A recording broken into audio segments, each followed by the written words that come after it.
ধারাবাহিক সলিউশন করব। তো চলো শুরু করা যাক। আচ্ছা, তো দেখো অধ্যায়টার নাম হচ্ছে প্যাটার্ন। হ্যাঁ, অধ্যায়টির নাম হচ্ছে প্যাটার্ন। তো শুরুতে আমাদের বুঝতে হবে যে প্যাটার্ন জিনিসটা আসলে কি। হ্যাঁ, শুরুতে আমাদের বুঝতে হবে প্যাটার্ন জিনিসটা কি। আচ্ছা, খেয়াল করো, আমি যদি একটা সংখ্যা নিই, ধরো কয়েকটা সংখ্যা নিলাম 1 3 5 7 9। আচ্ছা, এরপরেও ধরো এইভাবে আরো অনেক সংখ্যা আছে। তো তুমি যদি ভালো করে খেয়াল করো তাহলে দেখবে যে 1 এবং 3 এই দুইটা পাশাপাশি সংখ্যার মধ্যে পার্থক্য 2। 3 এবং 5 এই দুইটা সংখ্যার মধ্যে পাশাপাশি পার্থক্য হচ্ছে 2। 5 এবং 7 এর পার্থক্য হচ্ছে 2। 7 এবং 9 এই দুইটা পদের পার্থক্য হচ্ছে 2। আচ্ছা, তো এইভাবে আমরা একটা নিয়ম দেখতেছি, তাই না? যেখানে প্রতিটি সংখ্যার সাথে 2 যোগ করে পরবর্তী সংখ্যা পাওয়া যাচ্ছে। তো আমি যদি তোমাকে প্রশ্ন করি যে এখানে তাহলে পরবর্তী সংখ্যাটি কত হবে, তুমি বের করতে পারবে না? অবশ্যই বের করতে পারবে। কি করবে, যে সংখ্যাটা লাস্টে আছে তার সাথে আরো 2 যোগ করে দিবে, তাহলে তুমি তোমার সংখ্যাটা পেতে পারো, সেটা হবে 11, তাই না? এর পরবর্তী সংখ্যাও যদি আমাদের বের করতে বলে তাহলে কি করব, তার পার্থক্য 2 করে বাড়বে, তাই না? তাহলে পরবর্তী সংখ্যা হবে কত, 13। আচ্ছা, তো প্যাটার্ন জিনিসটা কি? প্যাটার্ন বলতে বোঝানো হয় যে কোনো সংখ্যা চিত্র। হ্যাঁ, আবার দেখো, আমি যদি একটা চিত্রের কথা বলি, ধরো এরকম একটা চিত্র আছে। তো তুমি কি করলে, দেখতে পেলে যে প্রথমে এইভাবে 2টা টাইলস লাগানো হয়েছে, এরপরে সোজাসুজি 2টা টাইলস দেওয়া হয়েছে, এরপরে আবার এই 2টা টাইলস দেওয়া হয়েছে। আচ্ছা, তাহলে কি তুমি বুঝতে পারলে না যে এটা একটা প্যাটার্ন ফলো করছে? তো এই পাশে যদি আরো টাইলস থাকতো তাহলে এটা কিভাবে দেওয়া হতো, পরের 2টা আবার খাড়া করে দেওয়া হতো, এরপরে আবার এই টাইলস বসানো হতো, তাই না? আচ্ছা, তাহলে প্যাটার্ন হচ্ছে, হ্যাঁ, গণিতে প্যাটার্ন বলতে আমরা কি বুঝি? গণিতে প্যাটার্ন বলতে বোঝায়, হ্যাঁ, গণিতে প্যাটার্ন বলতে বোঝায়, গণিতে প্যাটার্ন বলতে প্যাটার্ন বলতে বোঝায় প্যাটার্ন বলতে বোঝায় কোনো সংখ্যা কোনো সংখ্যা কোনো সংখ্যা চিত্র কোনো সংখ্যা চিত্র আকার বা ঘটনা। হ্যাঁ, কোনো সংখ্যা চিত্র আকার বা ঘটনার আকার বা ঘটনার আকার বা ঘটনার এমন একটি বিন্যাসকে বোঝায় যেখানে একটা নির্দিষ্ট নিয়ম অনুসরণ করে। হ্যাঁ, ঘটনার ঘটনার এমন একটি বিন্যাসকে বোঝায়। ঘটনার এমন একটি বিন্যাসকে বোঝায় এমন একটি বিন্যাসকে হ্যাঁ এমন একটি বিন্যাসকে বোঝায় এমন একটি বিন্যাসকে বোঝায় যেখানে যেখানে একটি নির্দিষ্ট যেখানে একটি নির্দিষ্ট নিয়ম ফলো করতে হয় যেখানে একটা নির্দিষ্ট নিয়ম ফলো করতে হয় ঠিক আছে, যেখানে একটা নির্দিষ্ট নিয়ম ফলো করতে হয় তাকে কি বলে, প্যাটার্ন বলে। আচ্ছা, ফলো করতে হয় বা ফলো করে ধারাবাহিকতা বজায় থাকে, ফলো করে ধারাবাহিকতা ধারাবাহিকতা বজায় থাকে। হ্যাঁ, ধারাবাহিকতা বজায় থাকে। আচ্ছা, ফর এক্সাম্পল ধরো আমি যদি বলতাম যে একটা সংখ্যা আছে 2, এরপরে 4 6 8। আচ্ছা, এরপরে যদি তোমাকে পরবর্তী সংখ্যাটা বের করতে বলে, বের করতে পারবে না? অবশ্যই বের করতে পারবে। দেখো, এখানে পাশাপাশি 2টা পদ কত করে বাড়ছে, পার্থক্য হচ্ছে 2। এইটা 4 ও 6 এর মধ্যেও পার্থক্য 2, 6 আর 8 এর মধ্যেও পার্থক্য 2। তাহলে পরবর্তী সংখ্যাটা কত হবে, আরো 2 বাড়বে, আরো 2 বেড়ে কত হবে, 10 হবে, তাই না? আচ্ছা, তাহলে এরকম ঘটনা যদি থাকে যেখানে একটা নির্দিষ্ট নিয়ম ফলো করতেছে, সেটাকে আমরা কি বলি, প্যাটার্ন বলি। আচ্ছা, এরপরে দেখো এরকম যদি থাকতো যে ধরো প্রথমে আছে 2 4 8 16 32, তাই না? তো বলো তো এইখানে কি প্যাটার্ন ফলো করছে, দেখো প্রত্যেকটা সংখ্যা কি হচ্ছে, দ্বিগুণ হচ্ছে, তাই না? 2 এর সাথে 2 গুণ দিলে 4 পাবে, 4 এর সাথে যদি 2 গুণ দাও তাহলে 8 পাবে। তাহলে পাশাপাশি পদের পার্থক্য কত? প্রথমটার পার্থক্য হচ্ছে 2, এর পরের পাশাপাশি দুইটা পদের পার্থক্য হচ্ছে 4, এরপরে পাশাপাশি দুইটা পদের পার্থক্য 8, পাশাপাশি দুইটি পদের পার্থক্য 16, তাই না? আচ্ছা, অর্থাৎ দ্বিগুণ করে, অর্থাৎ প্রত্যেকটা পদের পার্থক্য কি হচ্ছে? দ্বিগুণ করে বাড়ছে। 2 এর সাথে 2 গুণ দিলে 4 পাচ্ছি, 4 এর সাথে 4 এর সাথে 4 যোগ, 2 এর সাথে 2 যোগ করলে 4 পাচ্ছি, 4 এর সাথে 4 যোগ করলে 8 পাচ্ছি, 8 এর সাথে 8 যোগ করলে 16, 16 এর সাথে 16 যোগ করলে 32 পাচ্ছি। তাহলে পরবর্তী সংখ্যাটা কি হবে? 32 আছে। আবার দেখো এখানে 2 এর দ্বিগুণ হচ্ছে 4, 4 এর দ্বিগুণ 8, 8 এর দ্বিগুণ 16, 16 এর দ্বিগুণ 32। তাহলে এখানে যে সংখ্যাটা বসবে সেটা কত হবে? 32 এর দ্বিগুণ হবে, তাই না? এটা হবে 64। তাহলে এখানে পাশাপাশি দুইটা পদের পার্থক্য হচ্ছে 32, ঠিক আছে? তো এইভাবে এক একটা প্যাটার্ন গঠিত হয়। তো চলো এবার আমরা দেখব স্বাভাবিক সংখ্যার প্যাটার্ন। হ্যাঁ, আমরা দেখব স্বাভাবিক সংখ্যার প্যাটার্ন। স্বাভাবিক সংখ্যার প্যাটার্ন। স্বাভাবিক সংখ্যার প্যাটার্ন। হ্যাঁ, আমরা এবার দেখব স্বাভাবিক সংখ্যার প্যাটার্ন। আচ্ছা, স্বাভাবিক সংখ্যার প্যাটার্ন দেখব। আচ্ছা, ওকে, এর আগে চলো আমরা দুইটা কনসেপ্ট ক্লিয়ার হয়। একটা হচ্ছে মৌলিক সংখ্যা, একটা হচ্ছে মৌলিক সংখ্যা কাকে বলে? মৌলিক সংখ্যা কাকে বলে? মৌলিক সংখ্যা কাকে বলে? আচ্ছা, তো মৌলিক সংখ্যা কাকে বলে? একের চাইতে বড়, হ্যাঁ, একের চেয়ে বড় যেসব সংখ্যার এক এবং ওই সংখ্যা ছাড়া অন্য কোনো গুণনীয়ক নেই তাকে বলে মৌলিক সংখ্যা। তো এই মৌলিক সংখ্যাকে আমরা ইংরেজিতে বলে থাকি প্রাইম নাম্বার। মৌলিক সংখ্যা বা প্রাইম নাম্বার। আচ্ছা, তাহলে মৌলিক সংখ্যা কাকে বলে বললাম? যে একের চেয়ে বড়, একের চেয়ে বড়, একের চেয়ে বড়, একের চেয়ে বড় যেসব সংখ্যার, একের চেয়ে বড় যেসব সংখ্যার, একের চেয়ে বড় যেসব সংখ্যার এক ও ওই সংখ্যাটি ছাড়া, এক ও ওই সংখ্যাটি ছাড়া অন্য কোনো গুণনীয়ক নেই। একের চেয়ে বড় যেসব সংখ্যার এক এবং ওই সংখ্যাটি ছাড়া, ওই সংখ্যাটি ছাড়া অন্য কোনো গুণনীয়ক নেই। অন্য কোনো গুণনীয়ক নেই। অন্য কোনো গুণনীয়ক নেই। অন্য কোনো গুণনীয়ক নেই। অন্য কোনো গুণনীয়ক নেই, সেগুলো হচ্ছে মৌলিক সংখ্যা বা তাকে মৌলিক সংখ্যা বলে। তাকে মৌলিক সংখ্যা বা প্রাইম নাম্বার বলে, ঠিক আছে? তাকে মৌলিক সংখ্যা বা প্রাইম নাম্বার বলে। আচ্ছা, তাহলে যৌগিক সংখ্যা কাকে বলে? অবশ্যই তোমরা আন্দাজ করতে পারতেছো, তাই না? আচ্ছা, তো মৌলিক সংখ্যা বলে। এবার দেখো 1 থেকে 100 পর্যন্ত, 1 থেকে 100 পর্যন্ত স্বাভাবিক সংখ্যাগুলোর মধ্যে, 1 থেকে 100 পর্যন্ত স্বাভাবিক সংখ্যার মধ্যে, 1 থেকে 100 পর্যন্ত স্বাভাবিক সংখ্যার মধ্যে টোটাল মৌলিক সংখ্যা কয়টা আছে? টোটাল মৌলিক সংখ্যা কয়টা আছে সেটা আমরা বের করতে পারবো। তো দেখো, এই যে মৌলিক সংখ্যা নির্ণয় করার যে পদ্ধতি বা বের করার পদ্ধতি, সেটা করা যায় ইরাটোস্থেনিস ছাঁকনির সাহায্যে। হ্যাঁ, তাহলে মৌলিক সংখ্যা বের করা যায় ইরাটোস্থেনিস ছাঁকনির সাহায্যে। তো এটা তোমরা মুখস্থ রাখতে পারো, অনেক সময় এমসিকিউ এ এসে থাকে যে মৌলিক সংখ্যা কিভাবে বের করা হয়, ইরাটোস্থেনিস ছাঁকনির সাহায্যে। তো 1 থেকে 100 পর্যন্ত কয়টা মৌলিক সংখ্যা আছে সেটা আমরা একটা ফর্মুলার মাধ্যমে মনে রাখতে পারি। সেটা হচ্ছে 4 4 4 4 2 2 3 2 2 3 2 1। অর্থাৎ প্রথম 4 ডিনোট করে 1 থেকে 10 পর্যন্ত মৌলিক সংখ্যা আছে 4টি। পরের 4 ডিনোট করে যে 11 থেকে 20 পর্যন্ত মৌলিক সংখ্যা আছে 4টি। পরের 2 ডিনোট করে 21 থেকে 30 পর্যন্ত মৌলিক সংখ্যা আছে 2টা।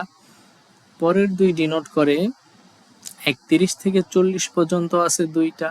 3 ডিনোট করে 41 থেকে 50 পর্যন্ত মৌলিক সংখ্যা আছে 3টা।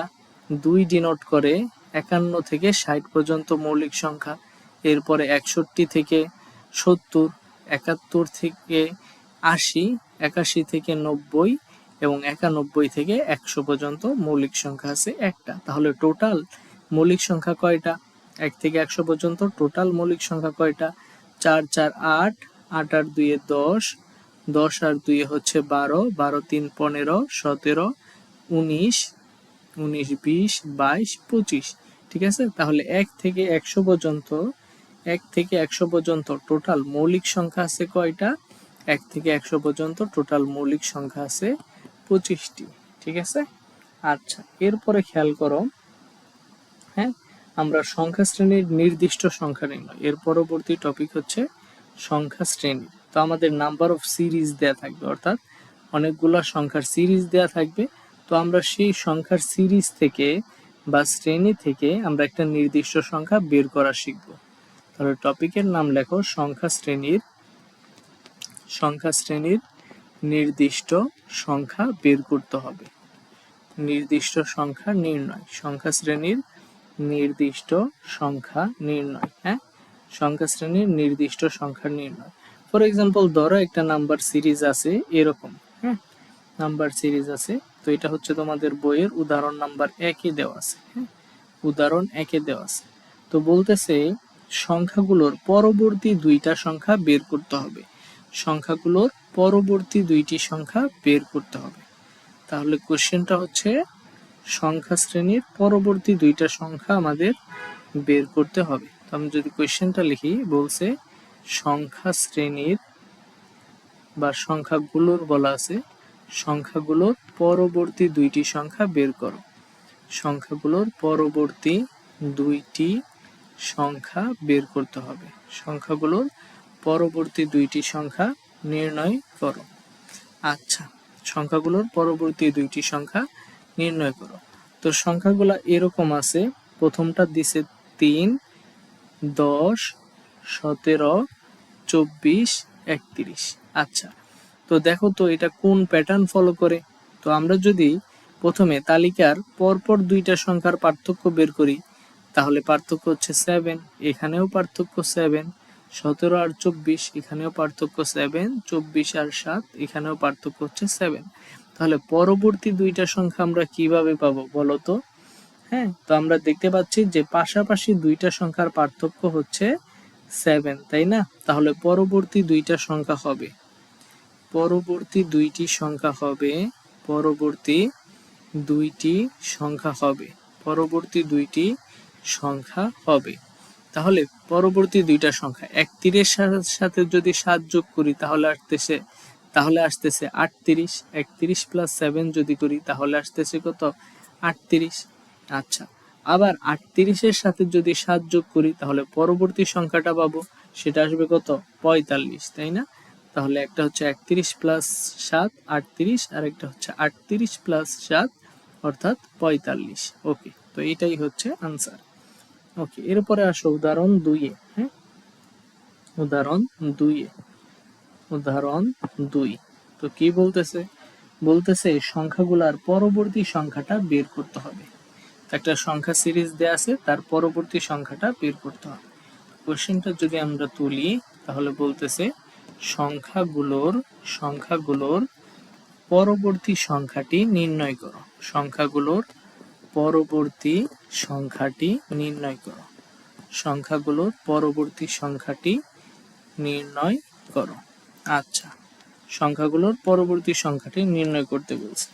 তো সংখ্যা সিরিজটা কি কেমন আছে? প্রথম আছে 1, 4, 9, 16, 25। ঠিক আছে, এরপর ডট ডট ডট চলতে আছে। তো পরবর্তী সংখ্যাটা বের করতে হবে। তো দেখো তালিকার পরপর দুইটা পদের পার্থক্য কত? এখানে হচ্ছে 3, এখানে হচ্ছে 5। 9 আর 16-র মধ্যে পার্থক্য হচ্ছে 9 আর 16-র মধ্যে পার্থক্য 7, 16 আর 25-এর মধ্যে পার্থক্য হচ্ছে 9, তাই না? আচ্ছা, এইভাবে চলতেছে। তো আমরা দেখলাম যে সংখ্যাগুলোর পাশাপাশি দুইটা সংখ্যার পার্থক্য প্রতিবারে 2 করে বাড়তেছে। এখানে হচ্ছে 3, 5, 7, 9 এভাবে বাড়তেছে। এবার দেখো তো পার্থক্যগুলোর যদি আবার আমরা পার্থক্য বের করি তাহলে কি কোন প্যাটার্ন ফলো করে? 3, এটা 3 আর 5-এর মধ্যে 2 করে বাড়তেছে। 5 আর 7 এর মধ্যেও 2 করে বাড়তেছে, 7 আর 9 এর মধ্যেও 2 করে বাড়তেছে, তাই না? তাহলে 25 এর পরের যে সংখ্যাটা হবে সেটা কত? এখানে হবে 9 প্লাস 2 অর্থাৎ 11, তাই না? 9 প্লাস 2 অর্থাৎ 25 এর চাইতে 11 বেশি হবে, 25 এর চাইতে 11 বেশি হবে। তাহলে আমরা লিখতে পারি যে পরবর্তী সংখ্যাটি হবে, পরবর্তী সংখ্যাটি হবে কত ছিল? 25 ছিল, তাই না? তো আমরা দেখতেছি 3, 5, 7, 9 আছে, তাহলে 9 তো বাড়বে, তার সাথে আরো কত করে বাড়তেছে? 2 করে বাড়তেছে। তাহলে 25 প্লাস 9 প্লাস 2 অর্থাৎ 25 প্লাস 11, তাহলে এখানে কত আসে? 36, অর্থাৎ আনসার হবে 36। ওকে, এরপরে আসো উদাহরণ নাম্বার 3-এ। হ্যাঁ, উদাহরণ 3-এ কি বলছে? উদাহরণ 3। আচ্ছা, তো বলতেছে সংখ্যাগুলোর পরবর্তী সংখ্যা বের করতে হবে, সংখ্যাগুলোর পরবর্তী সংখ্যা বের করো। আমি যদি লিখি কোশ্চেনটা, বলতেছে সংখ্যাগুলোর পরবর্তী সংখ্যাটি নির্ণয় করো, সংখ্যাগুলোর পরবর্তী সংখ্যাটি নির্ণয় করো, সংখ্যাগুলোর পরবর্তী সংখ্যাটি নির্ণয় করো। আচ্ছা, তো দেখো এটা বলতেছে সংখ্যাগুলোর পরবর্তী সংখ্যা বের করতে হবে। আচ্ছা, প্রথম যে সিরিজটা দেয়া আছে সেটা হচ্ছে 1, 5, 6, 11, 17, 28। ওকে, তারপরে ডট ডট ডট আছে। আচ্ছা, খেয়াল করো এখানে আমরা যদি পাশাপাশি দুইটা পদের পার্থক্য বের করি, তাহলে এখানে আসতেছে হচ্ছে 4, এখানে আসতেছে কত? 5 আর 1 অর্থাৎ 1, তাই না? এরপরে যদি আমরা করি 6 আর 11, এখানে বাড়তেছে 5, 11 আর 6 17, 17 আর কততে 28, 17 আর হচ্ছে 11, তাই না? 17 আর 11 হচ্ছে 28। তাহলে দেখো তো এখানে কি কোনো প্যাটার্ন ফলো করে? এভাবে কি আমরা কোনো প্যাটার্ন খুঁজে পাচ্ছি? নিশ্চয়ই না। তাহলে এখানে কি প্যাটার্ন ফলো করতেছে একটু যদি চিন্তা করো তাহলে দেখবে, এখানে পরপর দুইটা পদের যোগফল কত? 5 আর 1 6, তাহলে পরপর দুইটা পদের যোগফল পরবর্তী সংখ্যার সমান হচ্ছে, তাই না? আবার দেখো 5 প্লাস 6 11, 11 প্লাস 6 কত আসতেছে? 17, 17 প্লাস 11 কত আসতেছে? 28। অর্থাৎ আমরা দেখতে পাচ্ছি তালিকার প্রথম দুইটা পদের যোগফল কি হচ্ছে? পরবর্তী সংখ্যার সমান হচ্ছে, তাহলে আমরা কি লিখতে পারি? যে যদি এমন হয় যে সংখ্যা শ্রেণী বা তালিকার পরপর দুইটা পদের যোগফল, তালিকার পরপর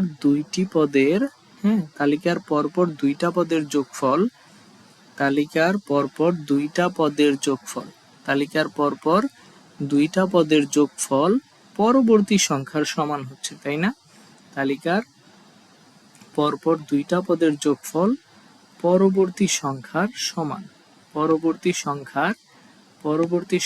সমান যদি হয়, তাহলে এই সংখ্যা শ্রেণীটাকে বলে একটা বিশেষ সংখ্যা শ্রেণী, যেটাকে আমরা বলি ফিবোনাক্কি সিরিজ। হ্যাঁ, তাহলে তালিকার পরপর দুইটা পদের যোগফল যদি পরবর্তী সংখ্যার সমান হয়, তাহলে তাকে বলে ফিবোনাক্কি সংখ্যা। তাকে কি বলে? ফিবোনাক্কি সংখ্যার সিরিজ বলে। ঠিক আছে, ফিবোনাক্কি সংখ্যা কি বলে? ফিবোনাক্কি সংখ্যা বলে। হ্যাঁ, ফিবোনাক্কি সংখ্যা বলে। তো চলো এবার যদি আমরা একটা ফিবোনাক্কি সংখ্যার এক্সাম্পল দিই। ফর এক্সাম্পল ধরো, হ্যাঁ, ফিবোনাক্কি সংখ্যার সিরিজের উদাহরণ যদি দেই, হ্যাঁ, ফিবোনাক্কি সংখ্যা। তো ফিবোনাক্কির সংজ্ঞায় আমরা কি বলছিলাম? যে পরপর দুইটা পদের যোগফল তার পরবর্তী সংখ্যার সমান হবে। আচ্ছা, তাহলে ধরো প্রথম পদ আছে 0, তাহলে পরবর্তী পদ কত হবে? 1। আচ্ছা, তো আমরা বলছিলাম পরপর দুইটা পদের যোগফল পরবর্তী সংখ্যার সমান, তাহলে 0 আর 1 এর যোগফল কত? 1। আচ্ছা, এরপরে বলছিলাম যে পরপর দুইটা পদের যোগফল পরবর্তী সংখ্যার সমান হবে, তাহলে 1 আর 1 যোগ করলে কত আসে? 2। আচ্ছা, একইভাবে আমরা বলছিলাম পরপর দুইটা সংখ্যার যোগফল, 2 আর 1 এর যোগফল কত, 3। একইভাবে 3 প্লাস 2 কত আসবে, 5 আসবে। 5 প্লাস 3 8, 8 প্লাস 5 কত, 13। 13 আর 8 কত হবে, 21 হবে। হ্যাঁ, 13 আর 8 21 হবে। এইভাবে যদি চলতে থাকে তাহলে সেটাকে আমরা বলি ফিবোনাক্কি সংখ্যা। ঠিক আছে। আচ্ছা, এরপরে দেখো আমাদের টপিক হচ্ছে স্বাভাবিক ক্রমিক সংখ্যার যোগফল নির্ণয়। স্বাভাবিক ক্রমিক সংখ্যার যোগফল নির্ণয়। আচ্ছা, এখন আমরা দেখব স্বাভাবিক ক্রমিক সংখ্যার যোগফল নির্ণয়। স্বাভাবিক ক্রমিক সংখ্যার যোগফল নির্ণয়। স্বাভাবিক ক্রমিক সংখ্যার যোগফল নির্ণয়। স্বাভাবিক ক্রমিক সংখ্যার যোগফল নির্ণয়। আচ্ছা, তাহলে দেখো স্বাভাবিক ক্রমিক সংখ্যার যোগফল নির্ণয়। ওকে, তো ধরো আমি বললাম যে 1 থেকে 10 পর্যন্ত। হ্যাঁ, তো আমি কি বললাম, একটা সংখ্যা সিরিজ লিখবো আমি, তো সেটার নাম দিলাম ক। তো এই কতে আমি কি লিখবো, 1 থেকে 10 পর্যন্ত যতগুলো সংখ্যা আছে সবার যোগফল বের করব। তাহলে আমি বলতেছি 1 প্লাস 2 প্লাস 3 প্লাস 4। 1 থেকে 10 পর্যন্ত ক্রমিক স্বাভাবিক সংখ্যাগুলোর যোগফল বের করতে চাই। 5 plus 6 plus 7 plus 8 plus 9 plus 10। ঠিক আছে। আচ্ছা, তো আমি 1 থেকে 10 পর্যন্ত সকল স্বাভাবিক সংখ্যার যোগফল বের করতে চাই, সেটার নাম দিছি ক। আচ্ছা, তো আমি কি এটা এভাবে করতে পারতাম না যে 1 থেকে 10 পর্যন্ত ক্রমিক স্বাভাবিক সংখ্যাগুলোর যোগফল বের করব, তবে এবার হচ্ছে আমরা উল্টা করে লিখব। তাহলে আমি লিখতে পারি 10 plus 9 plus 8 plus 7 plus 6 plus 5 plus 4 plus 3 2 1, তাই না? আচ্ছা, এবার যদি খেয়াল করো তাহলে দেখবা আমরা যদি যোগ করি, হ্যাঁ, তাহলে আমি কি লিখতে পারি, ক প্লাস ক যোগ করলে আসবে 2 ক, তাই না? 10 প্লাস 1 যদি আমি যোগ করি তাহলে কত আসবে, 11 আসবে, তাই না? একইভাবে আচ্ছা, তো আমি যদি 10 প্লাস 1 যোগ করি তাহলে কত আসে, 11 আসে, তাই না? এবার একটা বিষয় লক্ষ্য করো তো, আমি যখন 9 প্লাস 2 লিখবো তখনও যোগফল 11 আসবে। 3 প্লাস 8 যোগ করব তখনও 11 আসবে। 4 প্লাস 7 যদি যোগ করি তাও 11 আসে। 5 আর 6 যোগ করলেও 11, 6 5 যোগ করলে 11, 7 4 যোগ করলে 11, 8 3 যোগ করলে 11, 9 2 যোগ করলে 11, 10 আর 1 যোগ করলে 11, তাই না? তাহলে একটা প্যাটার্ন ফলো করতেছে। এভাবে একটা কি প্যাটার্ন ফলো করতেছে না, প্যাটার্ন ফলো করতেছে। তাহলে আমরা দেখো তো লিখতে পারি না যে 2 কো ইকুয়াল টু 2 কো ইকুয়াল টু কি হচ্ছে, 10 প্লাস 1 হচ্ছে, তাই না? 10 প্লাস 1। তো এইভাবে কয়টা জোড়া আছে এখানে, হ্যাঁ, বা কয়টা পদ আছে? তাহলে দেখো স্বাভাবিক সংখ্যা যেহেতু, তাহলে 1 থেকে 10 পর্যন্ত টোটাল সংখ্যা আছে কয়টা, বা পদ আছে কয়টা? পদ সংখ্যা হচ্ছে 10টা, তাই না? পদ সংখ্যা কত, 10টা। ঠিক আছে। তাহলে আমি কি বের করতে পারি না যে ক সংখ্যক ক্রমিক স্বাভাবিক সংখ্যার যোগফল, ক সংখ্যক ক্রমিক স্বাভাবিক সংখ্যার যোগফল ইকুয়াল টু আসবে 10 প্লাস 1 ইন্টু 10 প্লাস 1, ক এই পাশে ক এর সাথে 2 আছে, গুণাকারে এই পাশে আসলে ভাগ হয়ে যাবে। আর পদ সংখ্যা কত ছিল, 10 ছিল, তাই না? তাহলে খেয়াল করে দেখো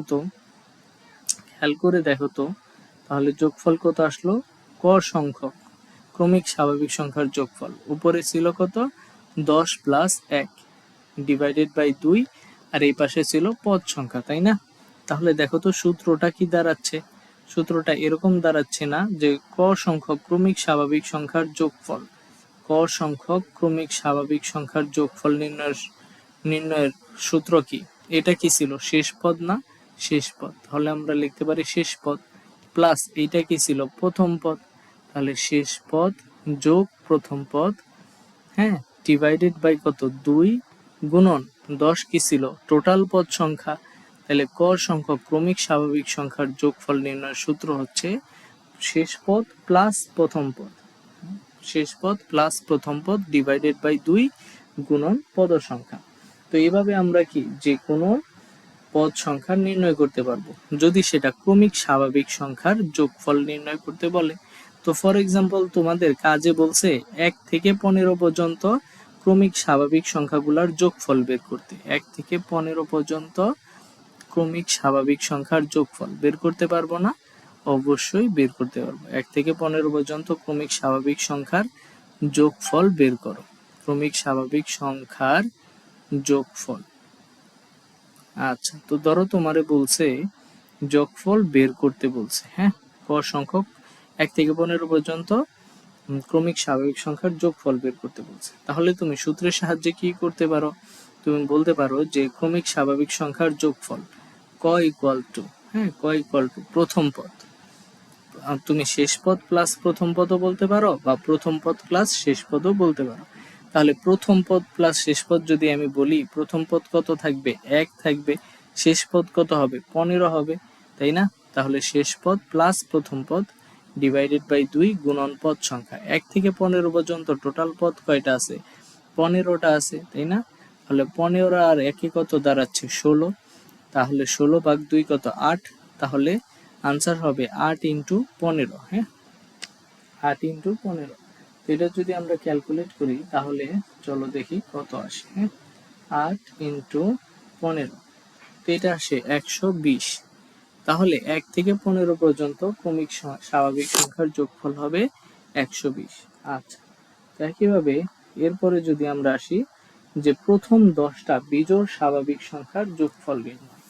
আচ্ছা, তাহলে আসো প্রথম 10টি বিজোড় স্বাভাবিক সংখ্যার যোগফল নির্ণয়। টপিক হচ্ছে প্রথম 10টি বিজোড় সংখ্যার, প্রথম 10টি বিজোড় সংখ্যার, প্রথম 10টি বিজোড় সংখ্যার, প্রথম 10টি বিজোড় সংখ্যার যোগফল নির্ণয়। প্রথম 10টি বিজোড় সংখ্যার যোগফল নির্ণয়, যোগফল নির্ণয়। আচ্ছা, তাহলে এখানে আসো প্রথম 10টা বিজোড় স্বাভাবিক সংখ্যার, হ্যাঁ, যোগফল নির্ণয়। ওকে, তাহলে দেখো প্রথম 10টা বিজোড় সংখ্যা কারা কারা আছে, কারা কারা আছে? আমরা লিখতে পারি 1 3 5 7, 1 3 5 7 9। তো আমরা কি করলাম, 1 থেকে 10 পর্যন্ত যতগুলা বিজোড় সংখ্যা আছে সবাইরে যোগ করতে যাচ্ছি, হ্যাঁ, প্রথম 1 থেকে 10 না, প্রথম 10টা। তাহলে 1 3 5 7 9 11 13 15 17 19, তাই না? আচ্ছা, তো প্রথম 10টা বিজোড় সংখ্যা আমরা লিখছি। তো এটার যদি যোগফল আমরা করি তাহলে এটা আসছে 100, হ্যাঁ, যোগফল আসছে কত? 100। তাহলে একটা বিষয় খেয়াল করো তো, একটা বিষয় খেয়াল করো, এভাবে যদি আমরা প্রথম 50টা বিজোড় সংখ্যার যোগফল বের করতে চাই তাহলে এটা কি ইজিয়ার হবে? নিশ্চয়ই হবে না, তাই না? প্রথম 50টা বিজোড় সংখ্যার যোগফল এভাবে প্লাস প্লাস দিয়ে বের করা কি আনপ্র্যাকটিক্যাল, তাই না? প্র্যাকটিক্যাল হবে না। তাহলে আমরা কি করলাম, এবার খেয়াল করো তো, এই যে তালিকাটা আমরা তৈরি করছি প্রথম 10টা বিজোড় সংখ্যার জন্য, তার প্রথম পদ এবং শেষ পদ, এটার যোগফল কত আসতেছে? 20 আসতেছে। যোগফল কত আসতেছে? 20। একইভাবে 3 প্লাস 17, এটার যোগফলও 20 আসতেছে। এরপরে দেখো 5 আর হচ্ছে 15, এটার যোগফল কত আসতেছে? 20 আসতেছে, তাই না? এরকম 5 জোড়া সংখ্যা পাওয়া যাবে না? দেখো 1 প্লাস 1 প্লাস 19 একটা জোড়া, 3 প্লাস 17 দুইটা জোড়া, 5 প্লাস 15 তিনটা জোড়া, তাই না? একইভাবে 7 প্লাস 13, এরপরে হচ্ছে 9 প্লাস 11, তাই না? 9 প্লাস 11। তাহলে এরকম কয়টা জোড়া তৈরি করতে পারছি আমরা? 5টা জোড়া তৈরি করতে পারছি, তাই না? 5টা জোড়া তৈরি করতে পারছি। আচ্ছা, তাহলে এবার খেয়াল করো তো, 5টা জোড়া যে আমরা তৈরি করলাম প্রত্যেক জোড়ার যোগফল কত আসতেছে? 1 প্লাস 19, এইটার যোগফল আসতেছে 20। 3 প্লাস 17, এটারও 20। 15 প্লাস প্লাস 15 প্লাস 5, এটার যোগফল আসতেছে 20। 3 প্লাস 17, 13 প্লাস 7, এটাও 20। 9 প্লাস 11, এটাও আসতেছে 20। অর্থাৎ প্রত্যেক পদের যোগফল, হ্যাঁ, প্রত্যেক জোড়ার যোগফল আসতেছে কত? 20। তাহলে এইভাবে 5 জোড়া পেলাম। আচ্ছা, আরেকটা জিনিস খেয়াল করো তো, আরেকটা জিনিস খেয়াল করো তো, যে 1 প্লাস 3 এইটার যোগফল কত আসতেছে? 1 প্লাস 3 এটা আসতেছে 4, তাই না? 4 একটা পূর্ণবর্গ সংখ্যা। আবার যদি প্রথম তিনটাও নেই, 5 আর 3 8, 8 আর 1 কত 9, এটাও একটা পূর্ণবর্গ সংখ্যা। 7 যদি কাউন্ট করি তার সাথে, 7 আর 9 16, এইটাও একটা পূর্ণবর্গ সংখ্যা। তাহলে আমরা কি বলতে পারি বলতো, যে ক সংখ্যক ক্রমিক স্বাভাবিক সংখ্যার যোগফল হবে ক স্কয়ার। ক সংখ্যক ক্রমিক স্বাভাবিক বিজোড় সংখ্যার যোগফল হবে ক স্কয়ার। ঠিক আছে? তাহলে আমরা সূত্র আনতে পারি যে ক সংখ্যক বিজোড় স্বাভাবিক সংখ্যার যোগফল, ক সংখ্যক বিজোড় স্বাভাবিক সংখ্যার যোগফল হচ্ছে ক স্কয়ার। আচ্ছা, তো আমরা তার আগে দেখো বলতে পারি যে ক সংখ্যক বিজোড় সংখ্যার ফর্মুলা কি? ক সংখ্যক বিজোড়, ক সংখ্যক বিজোড়, ক সংখ্যক বিজোড় স্বাভাবিক সংখ্যার যোগফল, ক সংখ্যক বিজোড় স্বাভাবিক সংখ্যার, ক সংখ্যক বিজোড় স্বাভাবিক সংখ্যার যোগফল হলো ক স্কয়ার। আচ্ছা, ক সংখ্যক বিজোড় স্বাভাবিক সংখ্যার যোগফল কত আসবে? ক স্কয়ার আসবে। তো এটা একটা ফর্মুলা, হ্যাঁ, যেটা আমাদের কাজে লাগবে। ক সংখ্যক বিজোড় স্বাভাবিক সংখ্যার যোগফল হচ্ছে ক স্কয়ার। আচ্ছা, ফর এক্সাম্পল ধরো আমরা এক থেকে প্রথম 10টা বিজোড় স্বাভাবিক সংখ্যার যোগফল বের করছিলাম না?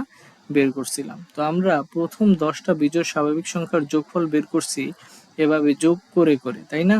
তাহলে এটা কি আমরা সূত্রের সাহায্যে যদি করতাম যে ক সংখ্যক অর্থাৎ 10টা বিজোড় স্বাভাবিক সংখ্যার যোগফল কি হবে? ক স্কয়ার, অর্থাৎ 10 স্কয়ার অর্থাৎ আসবে কত? 100। তো এইভাবে আমরা সূত্রের সাহায্যে কি করতে পারি? খুব সহজে ক্রমিক স্বাভাবিক বিজোড় সংখ্যার যোগফল বের করতে পারি। সেক্ষেত্রে ফর্মুলা কি হবে? ক স্কয়ার। আচ্ছা, এরপরে আসো 1.3। তো টপিকটা বলা হয়েছে সংখ্যাকে, যে কোনো সংখ্যাকে দুইটা স্বাভাবিক সংখ্যার বর্গের যোগফল হিসেবে প্রকাশ, অর্থাৎ সংখ্যাকে, হ্যাঁ, এরপরের টপিক হচ্ছে সংখ্যাকে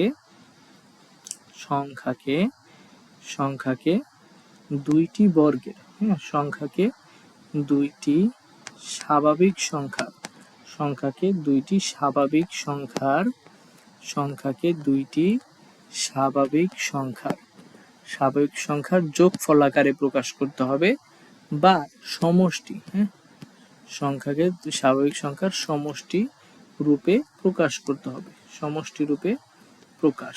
আচ্ছা, তাহলে খেয়াল করো এই টপিকের আন্ডারে আমাদের কি কভার করতে হবে। আচ্ছা, তো ধরো 2 একটা পূর্ণবর্গ সংখ্যা না? 2 একটা পূর্ণবর্গ সংখ্যা। তো আমাদের কি করতে হবে? এটাকে দুইটা বর্গের যোগফল হিসেবে প্রকাশ করতে হবে। তাহলে আমরা কি লিখতে পারি? 1 প্লাস 1 2, তাই না? তাহলে 1 স্কয়ার প্লাস 1 স্কয়ার লিখতে পারি। আবার ধরো 5কে আমরা দুইটা সংখ্যার বর্গ হিসেবে যদি প্রকাশ করতে চাই, আমি যদি 2 স্কয়ার লিখি তাহলে 4, 1 স্কয়ার করলে কত আসবে? 5। তাহলে দুইটা বর্গের যোগফল হিসেবে প্রকাশ হয়ে গেল, তাই না? একইভাবে যদি 8 বলতো তাহলে আমি 2 স্কয়ার দিলাম, 4 হয়ে গেছে, আবার 2 স্কয়ার দিলাম, 4, 4 4 যোগ করলে 8 হলো, তাই না? এভাবে যদি আমার 10 এর কথা বলে, 10, তাহলে 10 ইকুয়াল টু আমি কি লিখতে পারি? 3 স্কয়ার প্লাস 1 স্কয়ার, তাই না? 9 আর 1 হচ্ছে 10। একইভাবে যদি 13 কথা বলে তাহলে আমরা লিখতে পারি 2 স্কয়ার প্লাস 3 স্কয়ার, 3 স্কয়ার করলে 9, 9 আর 4 হচ্ছে 13। তো এইভাবে আমরা কি করতে পারি? যে কোনো সংখ্যাকে দুইটা সংখ্যার বর্গের যোগফল হিসেবে প্রকাশ করতে পারি। তো এভাবে কতগুলো সংখ্যাকে আমরা দুইটা বর্গের যোগফল হিসেবে প্রকাশ করতে পারবো? তো লিখে রাখো যে 1 থেকে 100 পর্যন্ত, 1 থেকে 100 পর্যন্ত টোটাল 35টি সংখ্যাকে, 1 থেকে 100 পর্যন্ত টোটাল 35টি সংখ্যাকে আমরা এভাবে দুইটা বর্গের যোগফল হিসেবে প্রকাশ করতে পারবো। আবার এমন কিছু সংখ্যা আছে যেগুলাকে কি করা যায়? একাধিকভাবে দুইটা সংখ্যার বর্গের যোগফল হিসেবে লেখা যায়। যেমন ধরো আমি 50 লিখছি, তাই না? 50 কে আমি কি বলতে পারি? 5 স্কয়ার প্লাস 5 স্কয়ার, তাহলেও কত আসবে? 25, 25 50 আসবে। একইভাবে আমি এটা লিখতে পারতাম না যে 1 স্কয়ার আমরা এইটাও লিখতে পারতাম যে 1 স্কয়ার যদি লিখি তাহলে লিখতে পারি 1 স্কয়ার প্লাস 7 স্কয়ার, 7 স্কয়ার করলে 49 আর একে হচ্ছে 50, তাই না?